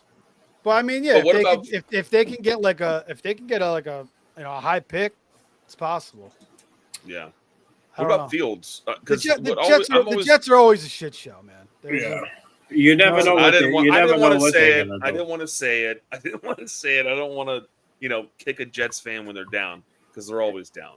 I'm sorry, because you guys should be better. You guys have so many opportunities to be better, and it never happens. But the defense looks terrible too. Like Aaron Glenn's supposed to be a defensive guy. The defense, what the hell? Pathetic. It's been terrible. They should have won this week too. They should have won. They should have won. They should have beat the Steelers too. I mean, both those games. Yeah. I don't mean to belabor the Jets' woes and everything. That's the Jets. They suck. They're a shit show. I'm sorry, Steve. Hold on. No, that's all good, bro. Don't worry. I don't even care. Is there a couch? I'll burn some incense. My expectations are always low on the Jets, so it's fine. I'm sorry, man. I'm sorry. I feel you. Nice. I'm gonna jump in and talk about the Bengals real quick. Okay. Not the Bengals, the Buccaneers. The Bucs. So I do think for this week, Sterling Shepard could be a streamer. If he's available in your leagues, I'd go pick him. And you need a wide receiver or a flex, I would buy into him play this week. Godwin may have a decent game, but I do think it's going to take a week for him to get acclimated to the game speed. Just, even like last year when Mike Evans missed 4 games when he came back, it took him a week. It took him 2 weeks to be Mike Evans again. So I like Sterling Shepard, and I want to point out after Evans got hurt, the total snaps for the game as far as pass catches go. You guys know who led Tampa Bay in snaps for pass catches this week? Bucky? Cade Otton. Cade Otton. 66 pass that he was on the field for 36. Sterling Shepard was on the field for 32. And Buka was 28. You didn't have a catch? K-Dot didn't have a catch, though. What the? No, yeah, but the fact that now that they can game plan, like this was on the fly because Evans was hurt, but now they can game plan. Yeah. I'm kind of like an Otton and Shepard. Not a bad call. Not a bad call. Yeah. Do you think it's a lot of pass or run blocking? Because didn't Bucky get a ton of usage? No. So Otton pass blocked on 3 out of 36 passing plays. Yeah. Okay. Wow. Otton is an interesting play this week. DFS. I have him in Scott Fishbowl, so I'm starting him right now. Eagles. Right now. I would start him in Scott Fishbowl, especially if you're on sleeper. Bucks are playing the Eagles this week at home. Yeah. Eagles take away the wide receivers. You're talking about Ibuka dealing with top coverage now. Godwin not 100%. Sterling Shepard playing from the slot looks pretty good. Cade Otton. I'm in on Cade Otton as a tight end play this week for sure. Bucky's probably going to get high volume if possible. I still see Rachaad White being involved. I don't think Rachaad White necessarily going to affect Bucky. So Bucky is a guy I was out on this year because of his ADP, not because of Bucky himself. Bucky is a phenomenal running back. And I kind of wish I wasn't because he's looked phenomenal. He has. I'm worried about him though because he's gonna get volume this week, and I hope he survives it. He's getting a ton of volume. Well, listen, I don't know. They're missing 3 linemen too, so that doesn't help. Yeah. And honestly, that's why I said I hope he survives it. Would you trade Kenneth Walker? Would you trade Bucky Irvin for Kenneth Walker in a 3rd round pick in Dynasty? No, I don't think the 3rd. I would trade for no Kenneth Walker and maybe something. I don't know. Am I getting Charbonnet with it? No, I'm gonna say no because I view running backs as in a 1-year window for Dynasty. Yeah. And that's why I'm saying no. Okay. Yeah. Steve? Yeah, it's close. I mean, it is close. Yeah. I love Kenneth Walker. I feel like, he could definitely be better than Bucky Irving this year. But I just don't want to trade Bucky. I kind of want to keep him and get Kenneth. I was trying to get Kenneth Walker while keeping Bucky and trying to trade Pollard, but I don't think it's going to happen. So I don't know. Is there any way for you to get Rachaad? I'd have to trade with somebody else to do that. No. Yeah. I don't know. It's just everyone. I feel like there's a big. Everyone's up in arms about how much CMC's usage is just through the roof, and they're like, "Come on, what are we doing? He's going to get injured. Stop!" Everyone's nervous. Everyone's on DEFCON 2 for CMC because of his usage, but Bucky's getting the same usage, and maybe he's young, but also that usage could bring injury. So I feel like you got to really have an insurance plan for that. And don't get me wrong, like I'm not hating on Bucky at all, but if you're sitting there and he's your RB1, I would be looking for an insurance plan. I agree with that. Bucky, the one thing that concerns me about Bucky is his durability for sure. But he really hasn't missed any games, and he played through injury last year. So. No, I'm not saying he's missing anything. I'm just saying he's getting I don't know. Maybe listen. It's 3 weeks in. I mean, he's a smaller. I mean, he's 195. How are their matchups coming up? Because Evans is out. Eagles, Seahawks, Niners, Lions. Yeah, That's rough, dude. That's Saints, Patriots, Bills. His playoffs is Saints, Falcons, Panthers. That's not bad. I'm not worried about his opponent.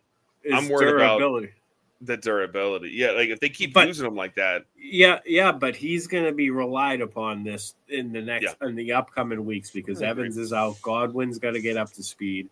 This is why I like Cade Otton. If Cade Otton can step up and deliver and produce efficiently, maybe Bucky can be preserved. This is also why I'm in on Rachaad White. Maybe Rachaad White gets involved more volume-wise.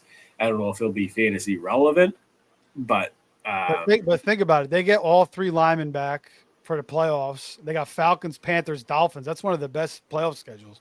That's pretty tough. I mean, the Falcons defense is pretty good, actually. So. Falcons D is excellent. But the Dolphins in the Super Bowl seems pretty nice. Yeah, that's solid. Nice. All right, so let's move on to the next game, Atlanta, Carolina. For some reason, anytime Atlanta goes to Carolina, they forget how to play football. It's one thing I've noticed. Carolina completely shut them out. Falcons kicker goes off for like 25 points last week, gives you a goose egg this week. Thanks, Hoff. Thanks. Shout out to Hoff, man. I don't know if you're listening. You never know with kickers, man, unless it's Brandon Aubrey or something. Yeah, right. Kickers and defenses are not, man. If you can spot the kicker in the defense every week, it really is an art. I feel like the defenses are a little bit easier because you can match up against shitty quarterbacks like Spencer Rattler. Right. They're gonna Vikings against Rattler. Like that's like a no-brainer. But the kickers, like sometimes, like even if you have a good matchup, the guy may kick 6 extra points. So it's like. Or 4 extra, even worse, 4 extra points, whatever it is. Yeah. Go ahead. The week 3 fall, Iggy's driving in. Nice. Where was I? Atlanta. Drake London sucks in Carolina, is what you were saying. So Drake London's been overall disappointing. Michael Penix looks terrible. He looked horrible. Horrible. Bijan seems to be the only trustworthy option here. Maybe Kyle Pitts based on matchup because he's a tight end. And, he does carry upside. He carries upside as a tight end. Donnell Mooney, 11 targets last week. That's concerning for Drake London because Drake London, we were expecting double-digit targets out of Drake all season long. And he's knocked up. Yeah, it's a testament to Michael Penix just not taking the step forward. He looked great towards the end of the season last year. I don't know what's going on with him. I don't know if Kirk Cousins is going to eventually step in. I don't see why they should put Kirk Cousins in. I think they need to let. At this point, I would rather Kirk Cousins as far as fantasy goes. Yeah, as far as fantasy goes. Everyone drafted, Drake. As far as fantasy goes, give me Kirk Cousins, dude. Penix is kind of like this, man. Like I remember watching him, and I was like, I don't know if I'm in on Penix, and I watched him in that Texas game. And he killed Texas. He was so good against them. Yeah. And then against Michigan, he looked like a completely different quarterback. He looked like he had no shot. So, and I kind of had high hopes for him. I was like, and that's why I was in on London.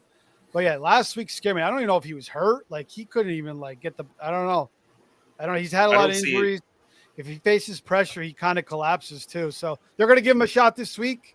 He's got to get his act together because they got a pretty good team surrounding him, so they could go back to Cousins at some point. Yeah, and I think they should, honestly. I mean, he hasn't shown anything to keep Cousins off the field, and Cousins has made enough of a stink that should get him on the field. And I'm just being selfish. I have a lot of Drake London shares, and I need that dude to fucking pay off. Come on. I have some Drake London shares too. Him and Brian Thomas are ruining people right now. Sure. That whole span of wide receiver ones, Nico Collins. Yeah, Nico had a great week, but he hasn't given you anything before. And Nico, it was like a lucky week because he had that broken coverage. Like if it wasn't for that broken coverage, you'd be saying the same thing about Nico this week. Yeah. One thing I've noticed over the last 3 or 4 seasons, even 5 seasons, wide receiver ones take a little bit of time to get their consistency going. And I think that has to do with offenses trying to find an identity.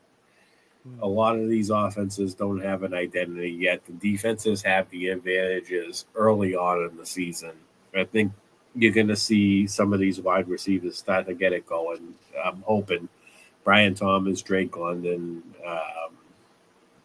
Nico. CeeDee Lamb's out a month probably. That hurts. Yeah.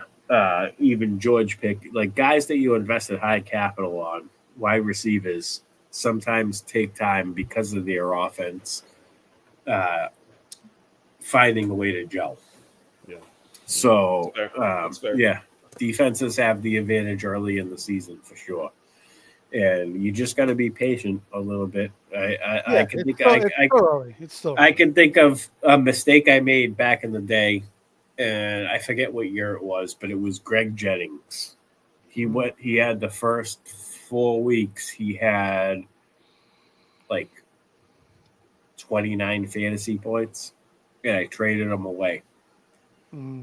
And he proceeded to score 250 points, and then from that point forward. But that also helps your quarterback is Aaron Rodgers too. But Green Bay at that point, their offense didn't have an identity, so the defense is completely. Yeah, but you're right. I mean, it takes a little while for the offenses to gel. You're right. Yeah. So, but there are concerns about Lawrence and Penix though, which hurts Thomas and London. But it should get better. These guys are so talented.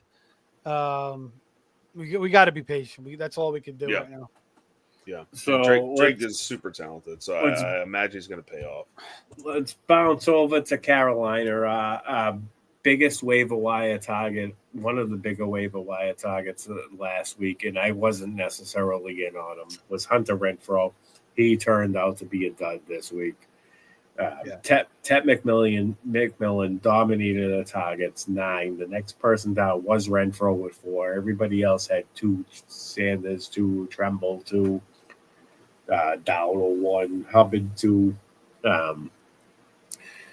Dowdle is beginning to eat into Hubbard's volume overall, so it's kind of a little bit of a ding on Hubbard going forward.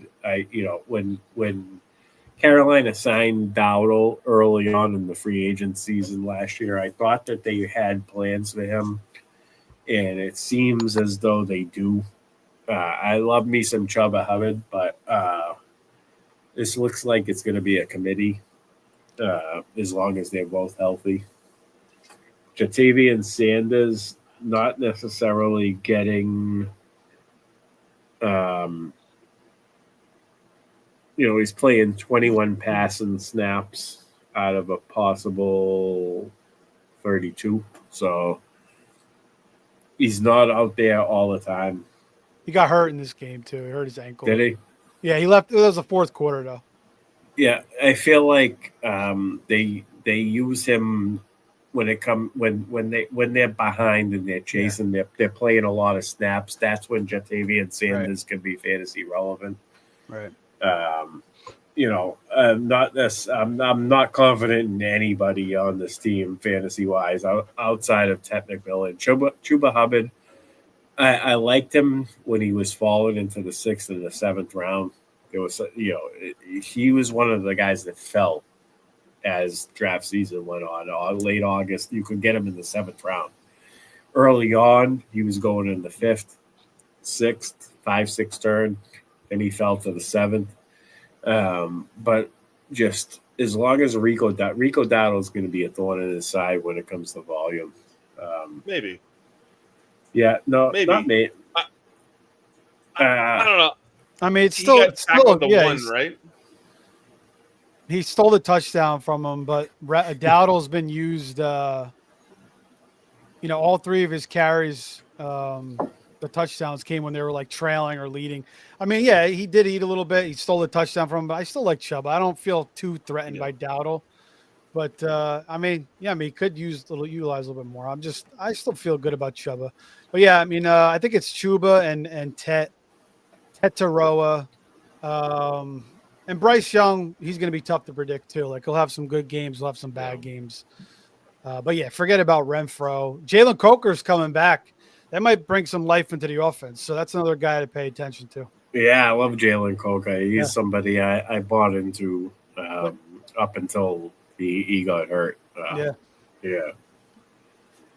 All right, moving on to LA, Philadelphia. The Rams put a beating on Philly early on. Philly came to life, finally passed. I feel like Philadelphia needs to get punched in the mouth in order for them to pass. That's kind of what it's been the theme for the past 2 seasons. Yeah. As long as Saquon's healthy, anyways. Puka Nacua is the real deal.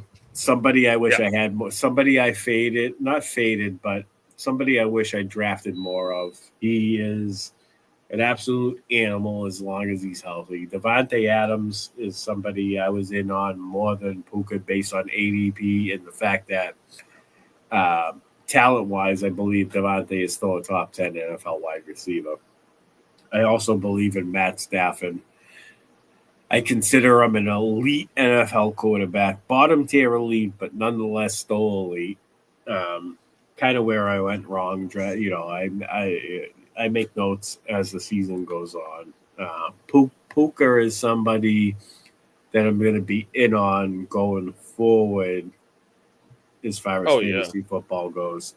Absolutely. Next year, the 2027, 2028, 2029, Puka's going to be a guy I'm targeting 100%. I learned that if you redrafted now, I'm taking him over Justin Jefferson, Jamar Chase. I don't know about Jamar Chase. You can't predict. No, I'm taking him over Jamar. You can't predict. You can't predict a Burrow injury. If you you sure about that? That's true. That's true. Are you sure about that? Will's right. I think Will's right on that. Burrow's like Joe Glass over there. Yeah, I don't know. I'm taking Puka. He might be besides him. Isn't it? It's Glass Joe, right? Glass Joe. Yeah. 1 in 99. Yeah. Puka might be your 101. Nice. So I want your guys' thoughts on the Philadelphia passing game. Are we in on AJ Brown or Devonta Smith or is this? I think it's like you said. I think Jalen Hurts has kind of proven that when he needs to throw, he can get the job done. But they're content just running the ball. Shit. Nick Scripp is in the house. It's the first time he's joined my chat. So what's up, Nick? What's up, Scripp? I love Nick. I love Nick. He's one of the hottest working people in the industry. Love his content. He puts out unique, amazing numbers and content, and he posts his Twitter posts are amazing. One of my favorite follows. Thanks for joining it. Nice. Yeah, I know Nick has always supported the Face Off channel and supported Anthony as well. By the way, Anthony's birthday today, so happy birthday to Anthony. Cheers, up Anthony. In heaven. Steve, did you catch my intro? You have to go back. You have to go back and listen to my intro. Because I was doing the show with Ernie, so I missed it. Yeah, you got to go back. I almost got some Fireball, but then I realized that nobody else would have Fireball. So. If you told me, I would have done a Fireball. But yeah, back to Philly's passing game. I mean, yeah, I think they could throw when they need to throw. And Hurts has proven that. But they're content, like you said, Joe, if they could run the ball, just play defense. So that, maybe AJ Brown's going to be a little bit more game script dependent, but maybe they get a little more aggressive now. Maybe they see that they got to throw a little bit more. So AJ Brown's, he's very, very talented. So it's like, try to get him the ball more, get him involved more. So we'll see what happens. But, I think you look for the games with the high totals. And, in a game like this against the Rams, you kind of suspected it. So, yeah, I mean, I have no qualms about A.J. Brown. I just feel like you said, Joe, they're kind of content just, moving slow unless they have to. And with all those freaking tush pushes and listen, 1 yard gains and all that shit. I got to chime in. Can I chime in? Go ahead. It's your show, man. As a Tom Brady, New England Patriots fan, we always passed to open up the run. It's not run and then get punched in the face and decide to pass. That's not how we did it. It was pass. Yeah, but you have Saquon Barkley, though. That's the difference. To open up the run. But no, I agree with you. But it worked for them last year. But they have everybody. Yeah, I'm just throwing out.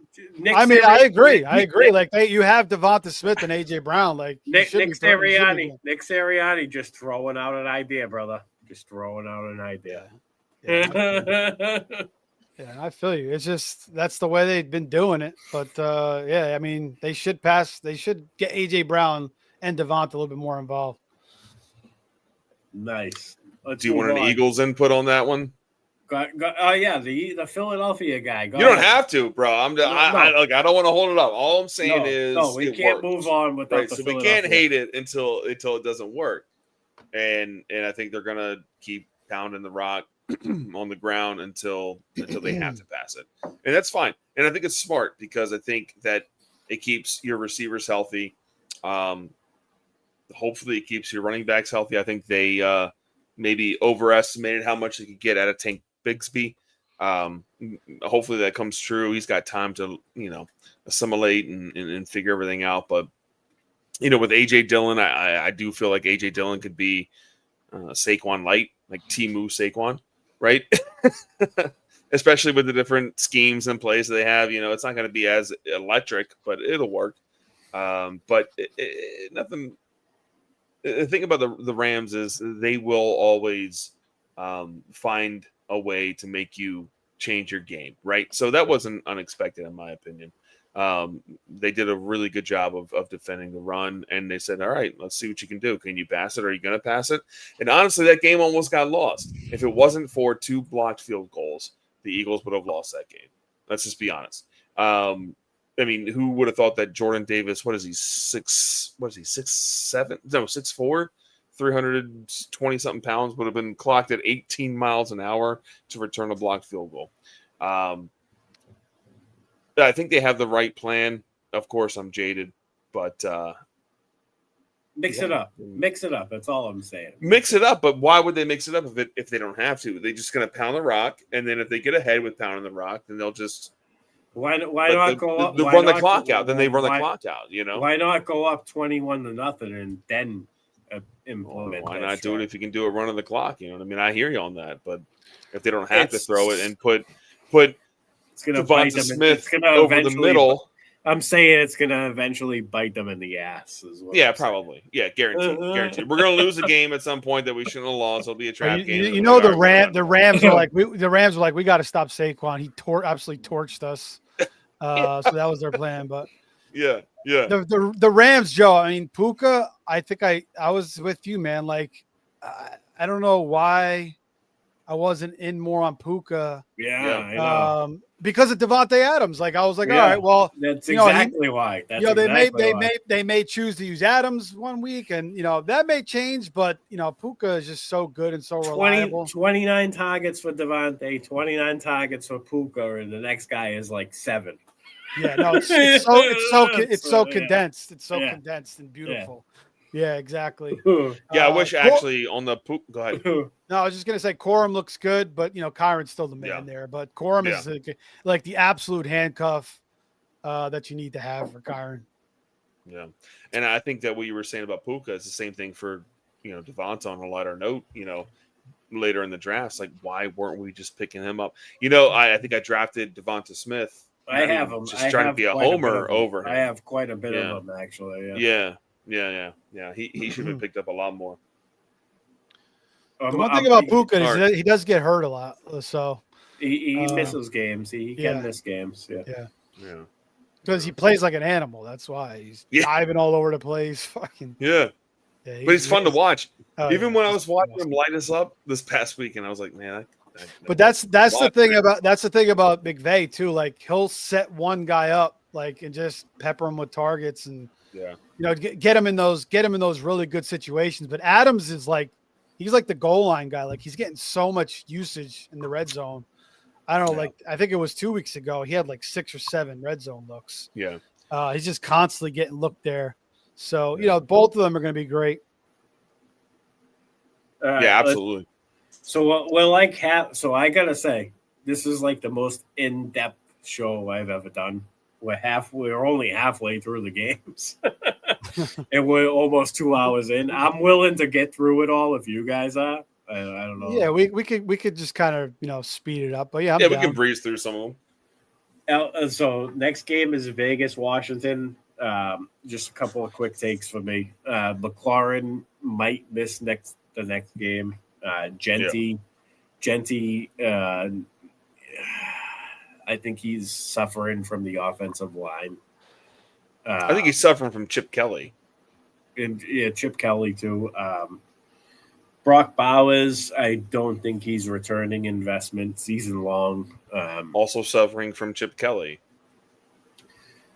Dante Thornton, a guy I was in on mid to late round. I feel like he's getting outplayed by Trey Tucker right now. I don't know how long. I don't know if that goes on the whole season or not, but that's another one of my takes. What else? Debo, hit or miss. I think that now that McLaurin's out, maybe he'll provide a more solid floor going forward. Yeah. As far as a running back goes, I'm in on Bill Merritt season long. I'm in on him. You might have to be patient. They're gonna implement Chris Rodriguez. Who's the other running back involved there? McNichols. It's going to be a 3-headed monster until Merritt shows that he is the most talented running back, and I do think he is the most talented running back. I think eventually, I'm thinking like I had this conversation with Big Draft. We were talking, week 7, week 8, week 9. I said to him, I think it's actually going to be a little bit earlier. But it's all on the coaching staff. Bill is clearly the most talented running back. They got to find a way. They need Jaden Daniels healthy first and foremost. But if I'm going to pick a running back, I'm only sticking with Merritt. I'm not taking any chances on the other 2 guys. I don't think that they're reliable. And that's how I see Washington. Go ahead, Will. I think that it's not out of the reach of being smart to just have whoever you think it is. If I think everyone thinks that Bill's going to be the one that does it, but if you can take and just stash McNichols or stash, Chris Rodriguez, and then do it. I don't know that you need Steve. Tell me if I'm wrong, but I don't think you need Jaden Daniels there for them to be good. I think that actually, as long as he's out, I think Marcus Mariota might be one of those must-start quarterbacks in 2 quarterback leagues, or if you're a Joe Burrow owner or a JJ McCarthy owner, I think you're pretty solid if you start Mariota. Yeah, Mariota's been good in like the 4 games he started for them. They do need Jaden Daniels, obviously, but right. No, he's been solid. I mean, he's been good in this system because Mariota was terrible in Atlanta, so this system has been good for him. I mean, it's been 4 good games in a row, so it's like the offense is still going to be somewhat productive. Debo took a hit, I think, though, with Mariota. He had 2 good games in a row, and then he had a shit game here. But yeah, Chris Rodriguez is like a Benny Snell. I think he stinks. So I think JCM. That's a good comparison, bro. That's a good comparison. JCM will be like the guy. I think McNichols had a nice run. I don't think he's terrible, but I think we've seen enough of McNichols. JCM should emerge. Zach Ertz is still going to be fairly solid. McLaurin might be out this week. Maybe Luke McCaffrey played 50% of the snaps, scored a touchdown. Maybe he steps up this week. But yeah, Washington, JCM's the guy. And but Mariota, props to him. That was one of Anthony always liked Mariota a lot. I always gave him shit. I always gave him shit for that. But he's been great. He's been great in the system. Anthony loved the shitty backup, the low key running backs. I mean quarterbacks. Yeah. Have you guys have seen the movie Good Luck Chuck, right? Yes. With who was it? Dane Cook. Dane Cook, yeah, that moron. All right, Steve. So the quick synopsis. Every time that Dane Cook sleeps with a woman, she gets married with the next man that she meets, right? Zach Ertz is the Good Luck Chuck for tight ends, right? So if you are in Dynasty and you can find a way to get Sinnott on your lineup, I would say Zach Ertz having a great year right now. I like that take. I would say he's going to Good Luck Chuck Ben Sinnott. So go get that guy on your lineup. I'm just saying. I mean, it's a dice roll, but he's the Dane Cook, Right. Buy low on Sinnott for sure. Dynasty, absolutely. I love that take, Bill or Will. Yeah, I mean, Ertz has got one more year left. I don't know. Go ahead. That's what we said last year, though. Who knows? Yeah, I know. He might just keep pumping out. I mean, next game, Cincinnati, Minnesota. Josh and Dan definitely don't want to hear about this, but Cincinnati. So Minnesota defense had like almost a record. A record-setting defensive game. Depending on your scoring, Isaiah Rodgers had a record-setting game. Unbelievable game. Depending on your scoring, if you had the Minnesota defense, you potentially scored 70 points this week, depending on defensive scores, of course. Yeah. I want to get into the Minnesota pass catches. Justin Jefferson, I think, is Justin Jefferson. Obviously, Josh says going on mute.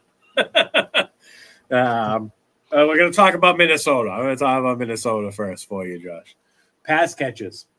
Hawkinson and Addison. Hawkinson actually looks pretty good. This week he did, yeah. I mean, Wentz kind of made him come alive a little bit. That's what Wentz does. Everybody was giving up on Hawkinson. They were calling him. No. So I think it's eye-opening for Minnesota and JJ McCarthy when he comes back. Obviously, Justin Jefferson is Justin Jefferson. He's gonna be the wide receiver one. He's gonna still be fantasy relevant. I'm benching him. He's got a great floor. He someday, hopefully at some point during the season, he'll show off his 25 plus ceiling. But my advice right now, Jordan Addison's coming back next week. Pessimistic. Is that the word? Negative. Yeah. Negative. Yeah. So I would use the hype in redraft, not necessarily dynasty. I would hold him in dynasty, but in redraft, I would try to sell high. If you took him in redraft and you've been waiting for him to come back, the Minnesota offense hasn't necessarily shown me that Addison's going to be productive to the point you want him to be productive going forward. I could be wrong. Could be totally wrong. But his value is never going to be any higher unless he overachieves. So I'm saying sell now. I'm saying sell now and redraft. Get yourself somebody you can plug in, because his value will plummet if Minnesota's offense doesn't get it going. And JJ McCarthy doesn't take a step forward once he comes back. Carson Wentz is Carson Wentz. Carson's not going to be able to support both of them. Yeah, and he's going to target the tight ends. It's either JJ or Addison. but I think you're right. You're probably trading him at his highest value. Yes. So that's my advice on Addison. Jordan Mason, rest of the season, one of these. Aaron Jones is going to come back at some point, but is Aaron Jones ever going to come back to the Aaron Jones we saw when he was with prime Aaron Rodgers in big games? Like, we know Jordan Mason is a phenomenal running back. He showed it last year when he had the full-time role with San Francisco before he went down. He looked great last week. He had, 26 PPR points, 26.4, I believe it was. I mean, I could be wrong. Yeah, he went 116 yards, 2 touchdowns, yeah. I'm just going off the top of my head.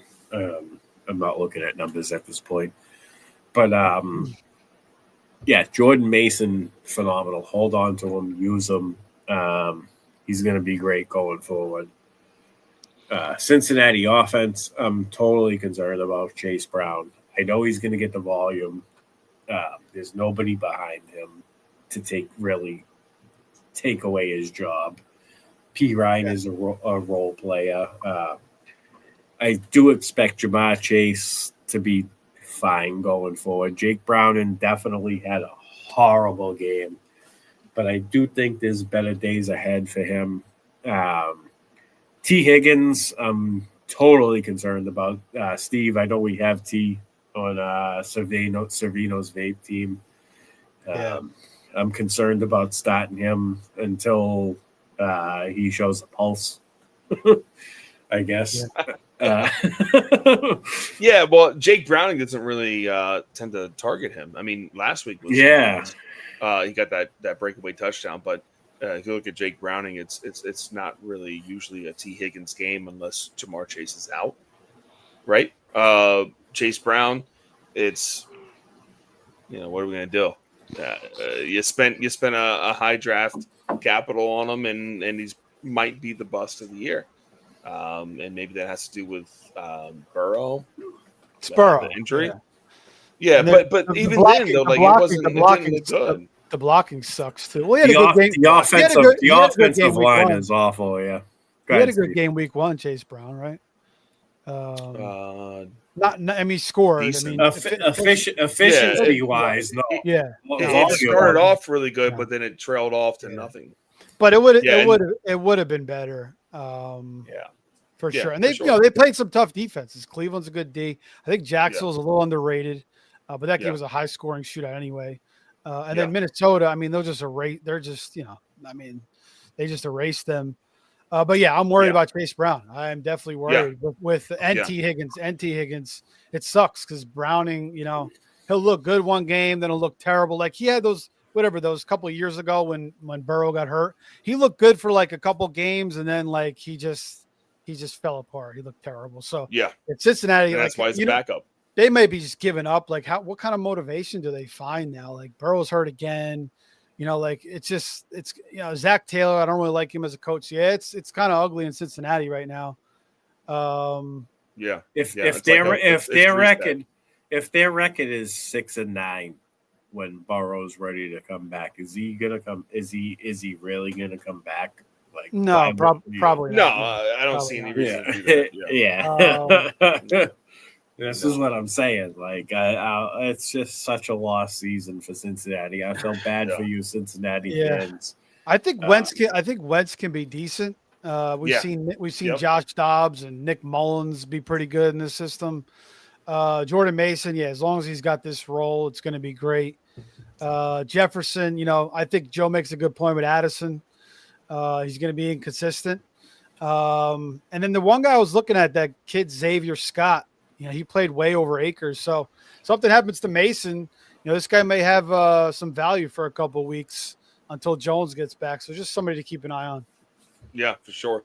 And I think that Carson, we got buys coming up. It's week 3. You got buys starting week 5, right? I don't know when Minnesota's buy is actually. I may be speaking too early, but might not be a bad time to just stash somebody for those bye weeks. So I think he's good. He's fine. He's gonna throw the rock. He's definitely gonna hit it to the tight ends. I think he gets you, a good quarterback start. All right. Nice. All right, Arizona, San Francisco. Mac Jones filled in brilliantly. George Kittle's been out. CMC is taking on the volume like an animal. He's been a beast. Ricky Pearsall has been great. As long as he's healthy, I'm in on him rest of the season. Yeah. Arizona, James Conner went down. We know he's done for the year. Trey Benson has an opportunity. I'm not as optimistic for him. Obviously, he's going to get the volume, but I think he's going to be closer to a Tony Pollard than like Jordan Mason, we'll say. That's kind of how I'm seeing that. Marvin Harrison Jr., really worried about him. I think his ceiling is gone from up here to like lay down. Trey McBride, I'm in on rest of the season. I think he's going to eventually pay off. At the end of the year, when we look at his total points, we're going to go, all right, I'm glad I took him in the third round, back end of the second round. He's still their wide receiver one. Yeah. I mean, as far as everybody else goes, I don't see any fantasy relevancy. I don't think Benson's fine. Yeah, Tony Pollard. That's what I'm seeing out of Benson. As long as which is fine. It's fine. Low end RB2 flex, right? Yeah, pretty much. You know what the thing about Benson is though? He's probably going to get more work in the pass game. So I mean, DeMarcado, he could be a threat, but he came in last week and he dropped one pass, and I think they took him right out. So I don't know. I like Benson coming out of college. I think he could be pretty good. But yeah, I don't know. It could be kind of like a Tony Pollard thing. Harrison, I wasn't really in on. I took him in one league last year, didn't draft him again this year. He was just overhyped, I think, but he could get better. I mean, he could get better. I feel kind of he was really distraught in his post game interview. Man, he seemed depressed. So yeah, it's tough, man. But the Niners, Pearsall solid. Jawan Jennings will be back. He'll be a threat. Ayuk will be back at some point. CMC getting so much freaking usage. I mean, 10 catches, 88 yards. Just insane. He's a dual threat guy. He's handcuff that man. Yeah, 100%. But yeah, Pearsall is legit, man. He's just a really, really solid receiver. And they're going to get Kittle back soon too. So the Niners will be fine with Purdy. Yeah, and Ayuk. And they lose Bosa for the year too, so that's going to uptick their offense a little bit. Yeah, absolutely. So Mac Jones got knocked up right there at the end, right? He hurt his PCL. It says, re-aggravated a previous injury, right? Yeah. So who's the guy there now? I don't know. Purdy. It's going to be Purdy. Purdy. Is he ready to go as well? Yeah, he was almost ready to go last week. So he's back. Okay. Well, I guess he's there then. Moving on, Dallas, Chicago. I'm going to give my Dallas take real quick. CeeDee Lamb being injured, I don't think it benefits George Pickens. I think George Pickens is George Pickens. He's going to give you the same he's always given. We've seen that already through 3 games with through 2.5 games with CeeDee Lamb. He didn't do anything. He didn't take a step forward like we thought he was going to. I think Jake Ferguson is the biggest beneficiary of CeeDee Lamb missing time. And I also think Javonte Williams is going to continue to perform. He's, this is a guy that got 70-plus targets last year. He's a great pass catcher running back. We know he can deliver in that aspect. He runs pretty hard. I know, he's dependent on game script. His volume could vary, but the fact that he's getting the touchdowns, Jaden Blue hasn't I was never really a big Jaden Blue guy to begin with. So Javonte and Jake Ferguson are the beneficiaries of CD missing time. Whether or not their efficiency increases or decreases, depending on their defensive matchups and how the coaches approach the game, it could take a hit, but the volume is going to be there for those two guys. I'm worried about Dak the rest of the season for sure until CD comes back. If you Jackson Dot is available in your waiver wire and you're a Dak owner, I'd be considering picking him up. I would be looking for QB insurance for sure if I'm a Dak owner. Chicago, Odunze is the real deal. This is his breakout year. I actually can't wait for year 3 Rome Odunze next year when DJ Moore is completely out of the picture, because clearly he's not going to be there in their what's the word I'm looking for? Plans. In their plans long term. Yeah, good call, Steve. Yeah. Luther Burden looks highly efficient, even though he's had minimum touches, minimum snaps. Colston Loveland did get dinged up. I don't know if he's going to miss time or not. I haven't really looked into that. DeAndre Swift looked a little bit better this week. Why I say this week. Manungai has been getting volume, but we know he's just an inside running back. He's not really going to take one to the house. Yeah. Komet. If Loveland is to miss time, I'm in on Komet as a streamer or a DFS play, or even receptions, prop bet. Komet somebody interesting. Caleb Williams looked phenomenal. I mean, I know Dallas's defense is terrible, but it was nice to see him deliver the ball the way he delivers a great ball. And I think that this was a big game for his confidence, and I'm looking forward to seeing how he can build on it. So that's my basically my takes from this game. Yeah. Go ahead, I'm with you, man. I think if you drafted Odunze, you got him real late, and so you stole it there.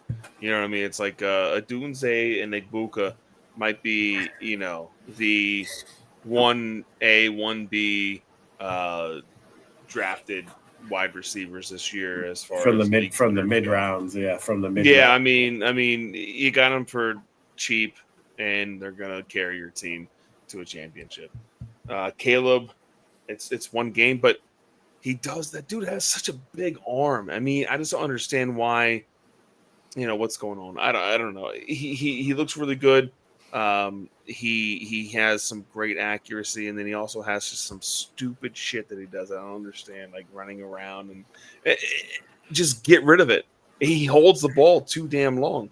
But other than that, I think DeAndre Swift looks nice. I remember watching DeAndre Swift with Detroit and thinking like this dude's legit, and then just something happened. I don't know what it was, but I think he's a solid RB, with low end RB2, a flex option. If you have him, you got him for cheap, mad cheap, and you kind of roll the dice on for whatever.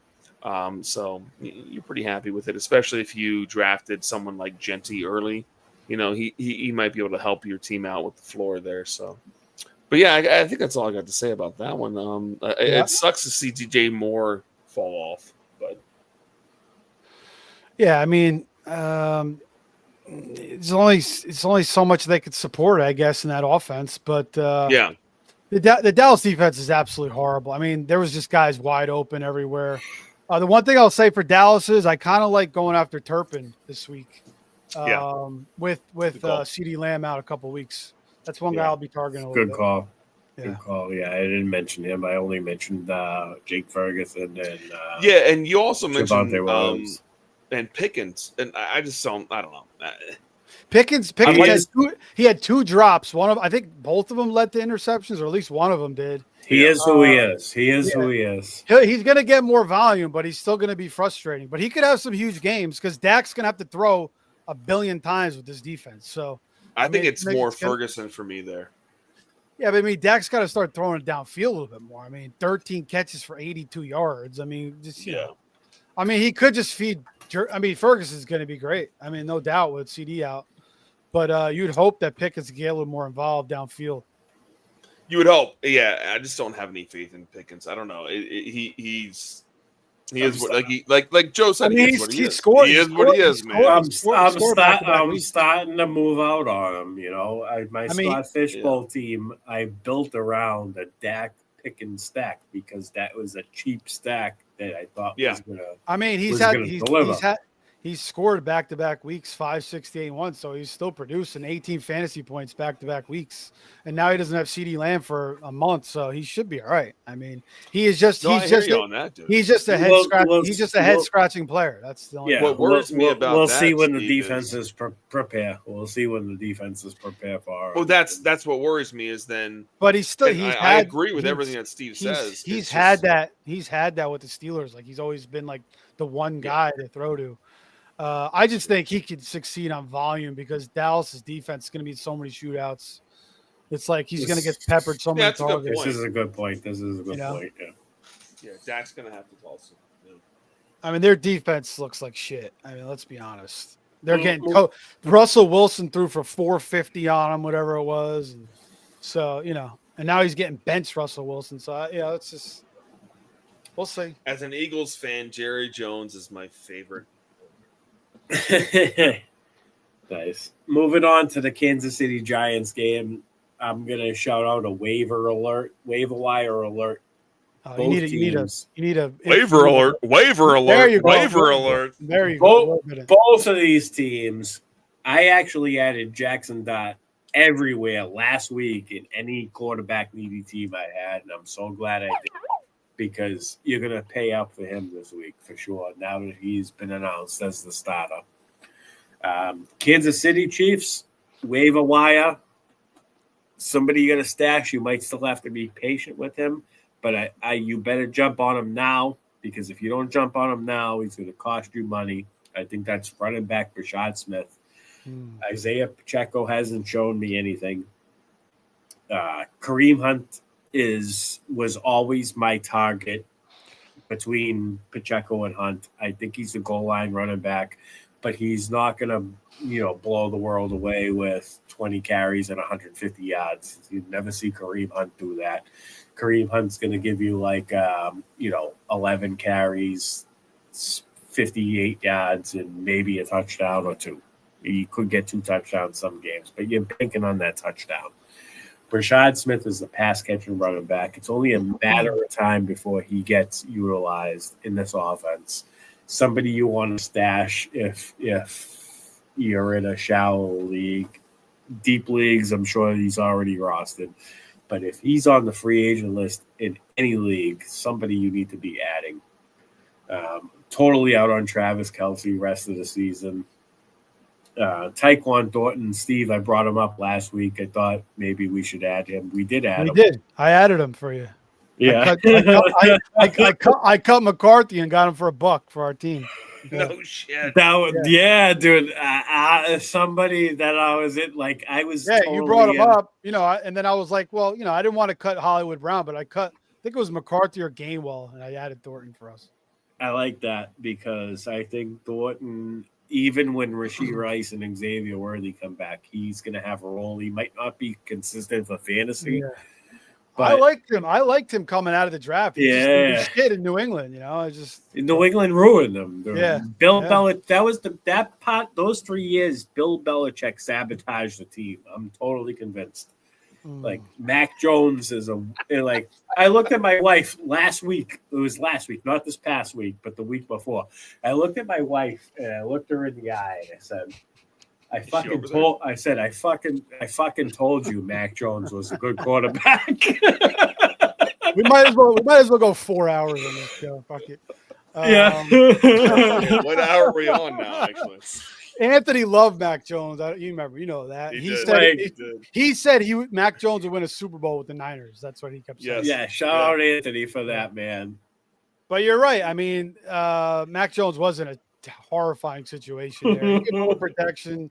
And Thornton, yeah, maybe he could be. He's playing really well, man. And he's got the second most air yards in the league right now. They're bombs away to him right now.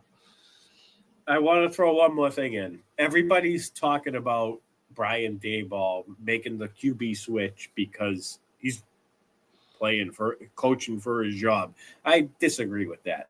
The New York Giants have never fired their coaches. They don't rotate coaches. I think Brian Daboll's job is safe, at least throughout the end of the season. Maybe if he does. Well, I mean, they fired Judge. You know, he was there for like a year or two. Joe Judge. I think it's part of it. Daboll's. In my opinion, I think they don't want to lose Malik Nabers. They need to keep Malik Nabers motivated. Not only that, but if Jackson Dart is your future quarterback, why not let him go through the bumps with Malik Nabers now, so that next year when they add some more talent through the draft and maybe free agency, they already have chemistry. You know what I'm saying? Yeah, so, I think this is their chance to save their season possibly too. Maybe Dart just gives the whole team a lift. And, you know, they're 0-3. What are they really going to do with Russ? Their upside's capped. So, yeah, you might as well just make the switch. It totally reminds me. I think Dart is the way that you save Malik Nabers. Yeah, same thing. Same. I agree. It reminds me a lot of minus Malik Nabers. It reminds me a lot of last year's New England situation with Jacoby Brissett and Drake May. It's like, dude, just put Drake May in. The guy's a talented quarterback. He's got to learn. Get him in there.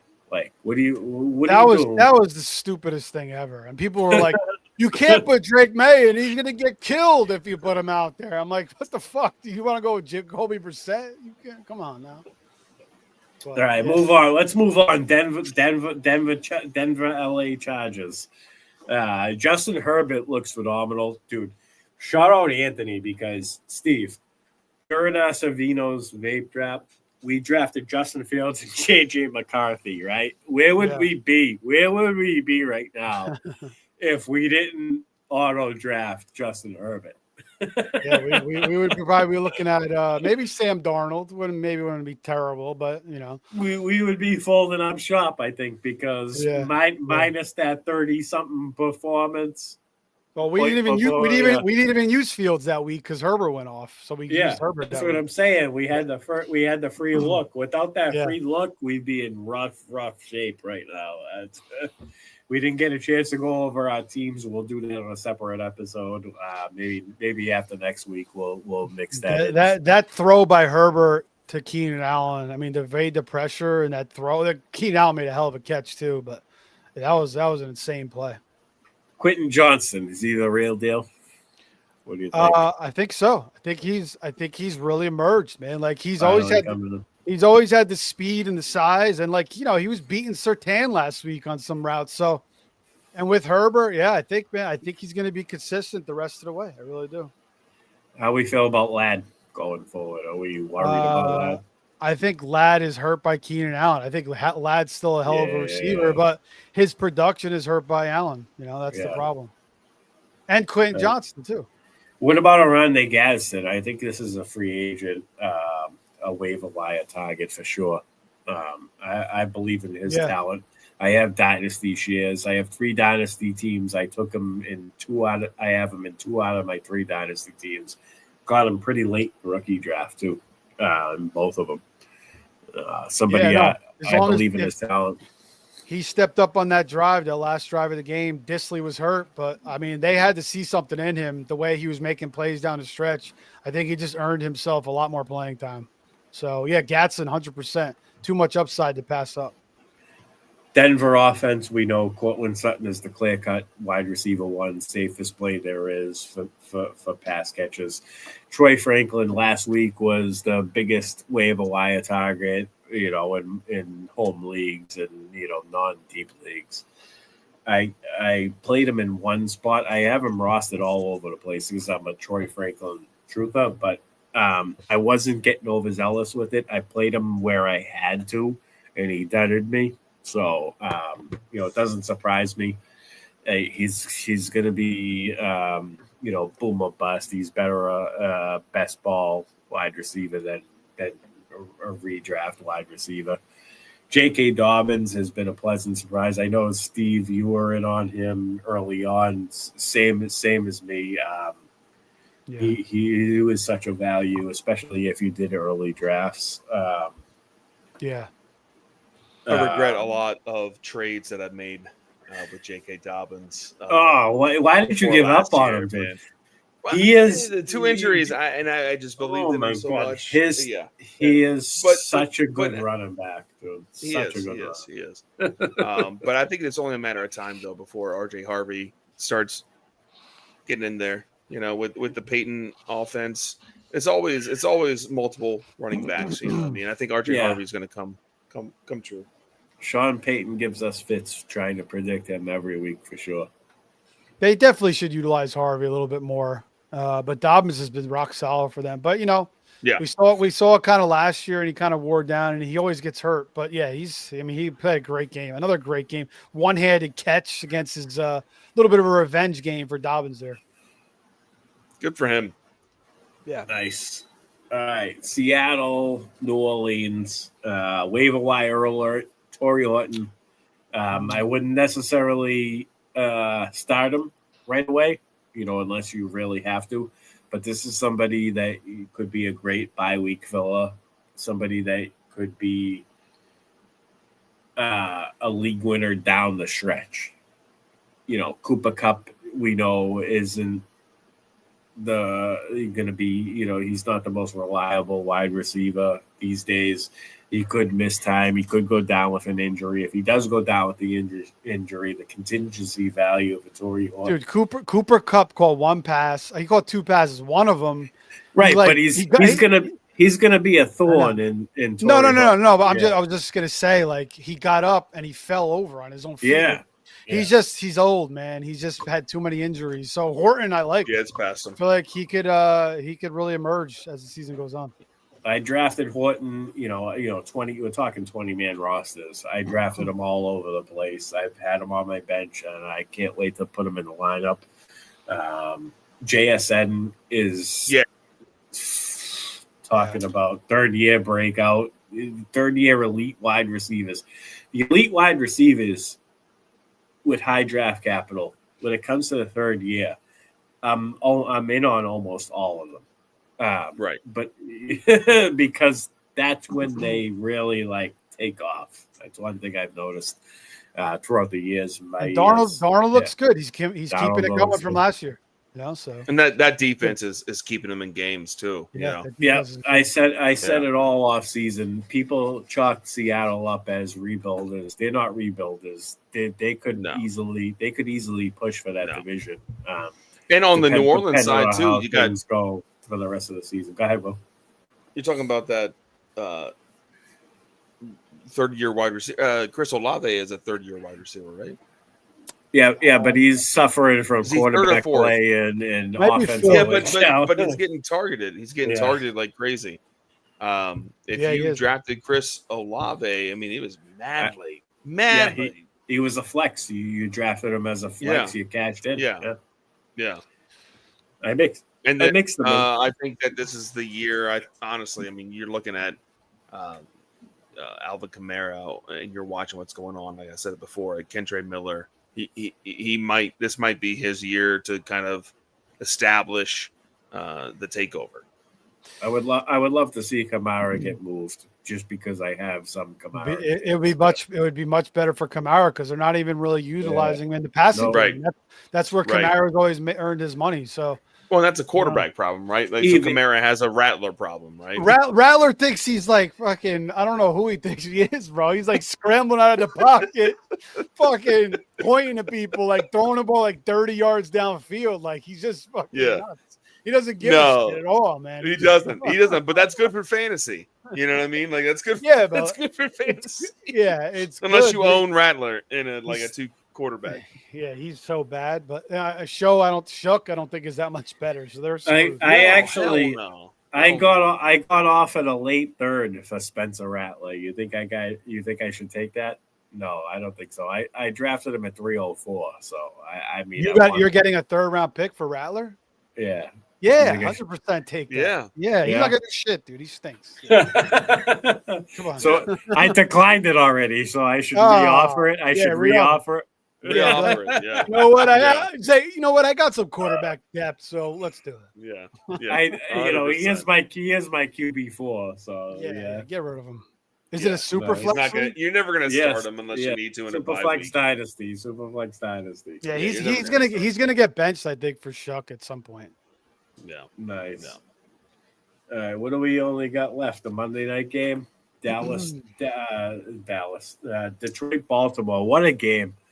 I had Detroit winning this game. I was right. I thought that they would bottle up Derrick Henry outside of the 22-yard rushing touchdown. What did he finish with? 54 rushing yards?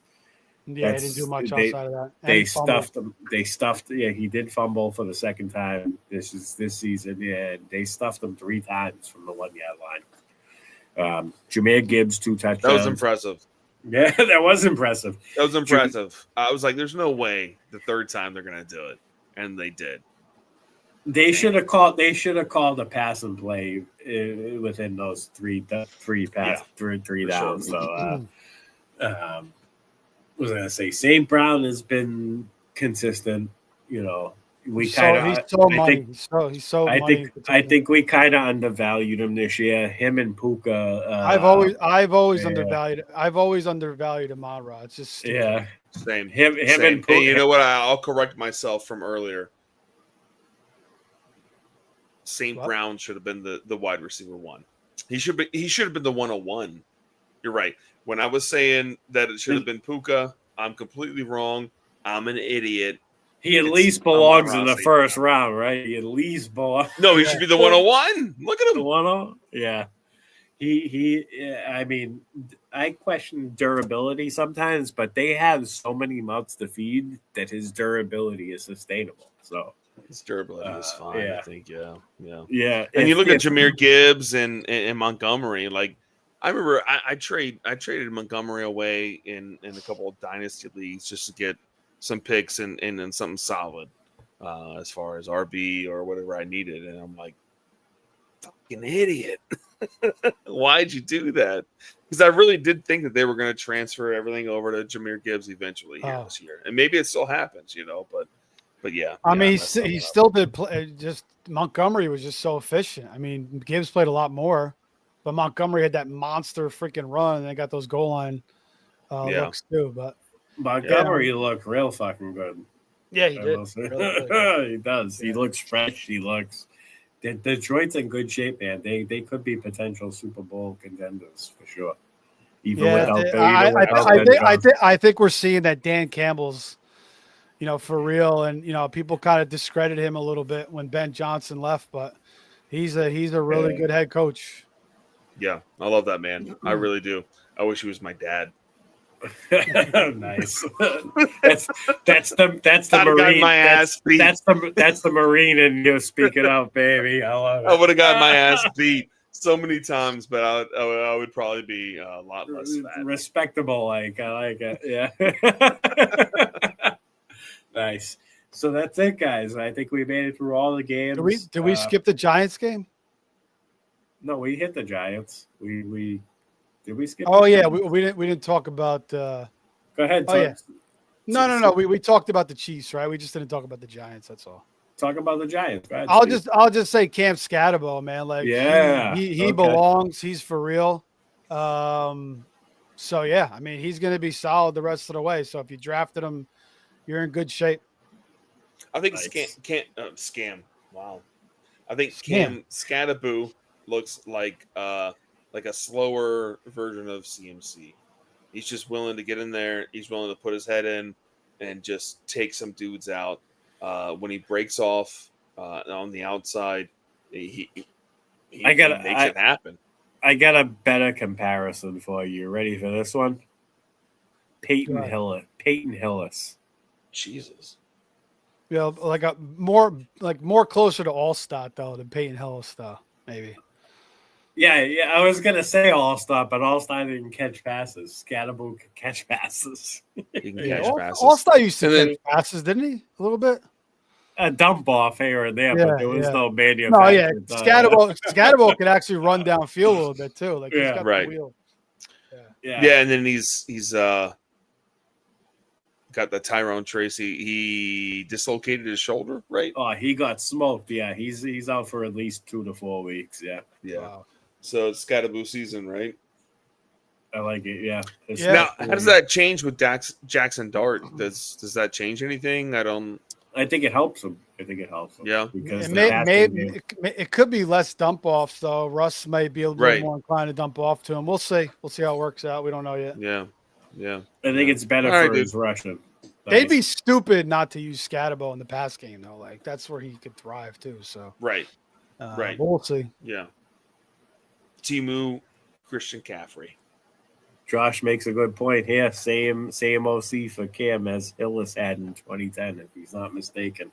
I think you're right. I actually think he's right there. Wow, that's crazy. It's great, nice. Hey, appreciate you guys hanging for 3 hours, man. Almost 3 hours. This has been the longest Aces Up podcast there is. My first episode went like 2 hours and 27 minutes. This one, you don't say. I'm used to doing long shows, so it's I like the long game. I like the marathon episodes. I love it, especially late night. When you're enjoying the conversation with guys you enjoy talking fantasy football with. Absolutely. You know, we had to honor Anthony Savino tonight. We had to bring the heat. Once I found out it was his birthday today, I was locked in for this show. I couldn't wait for it. I'm glad that I booked Face Off Fantasy Sports guys. Just it wasn't even on purpose. I booked. It wasn't. It's awesome. Perfect storm. And to be fair, Steve was the fantasy face-off guy. I was just in the comments, man. Listen, Bill, just making stupid jokes. Will. Yeah, you were part of it, bro. You were the big on the show every freaking night, bro. You were the man. Me and Will public chat constant. Joe was too. Yeah. And you guys inspired us to. You guys pushed us. You, Pete, Anthony, Hoff, all of yous. I had some inspiration before, but I had nobody to push me over the edge. You guys pushed me over the edge. That's very fair, and I think it's important that Steve's here too to hear that and to get those flowers because Steve was there for the majority of those episodes. Maybe a year or two in after I had discovered FF Face Off. So man, Steve, I appreciate you. Yeah, appreciate you, man. I know you always wanted to do content too, so I'm glad you're jumping in doing this too, man. You're doing a good job. Yeah, man. We battled in some listener leagues, some playoff contests. Josh says good show, guys. It was definitely a great show. I enjoyed every second of it. Shout out to appreciate it, Joe, man. This has been a good time coming out with you. It's a great time. Yeah. Absolutely. Yeah. Steve, you one of the most one of my favorite people in the space for sure. We talked about it before. You and I, the similarities between each other. The fact that we have the same age kids. We grew up at. We're both. You born in 83, 84, 82. 82. So there you go. Yeah, we're around the same time. That's kind of what drew me to Anthony. I knew he was right around my age. He would have turned 39 today, I believe. No, he was going to be 84. I think he was born. So I think he was going to be 41. Oh, he's going to be 40. So yeah, he's a year younger than me. Yeah, okay. He would have been 41 today. Yeah.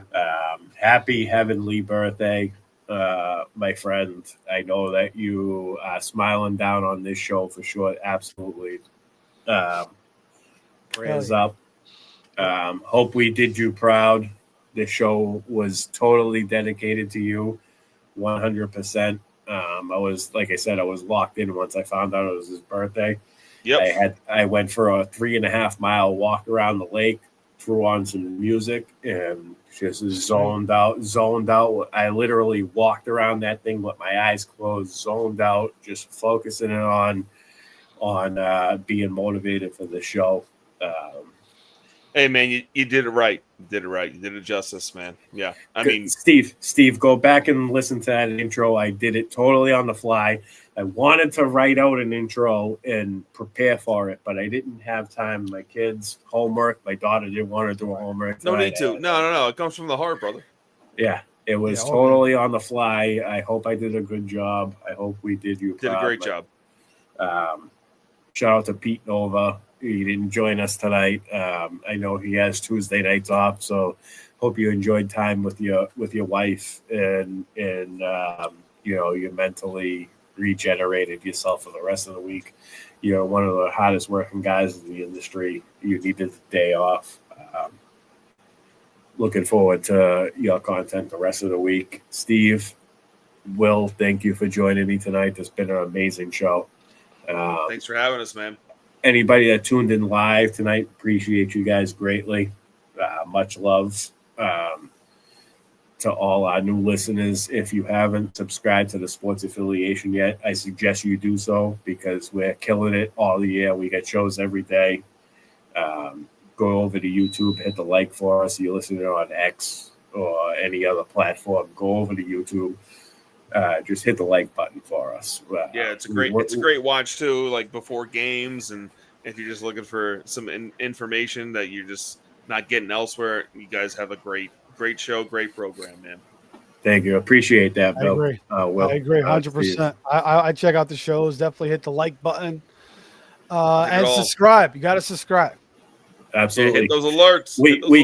Once we get to 1,000 subscribers, my daughter's going to record a cartwheel video. I already put it out there that I would try to match. I don't know if I can do a cartwheel, but I'll attempt it. You guys can see it. Fat 222-pound 42-year-old trying to do a cartwheel. It's a cartwheel. It's a cartwheel time. It's a cartwheel, kid. Nothing but entertainment. I love the way Pete says coursed. Coursed. That New Jersey accent, yeah. I love it, gentlemen. All right, guys. We got to get out of here. We all have to work in the morning. Yeah. Hope y'all enjoyed the show. Thank you guys for tuning in. We're out of here. Have a good night. Peace out.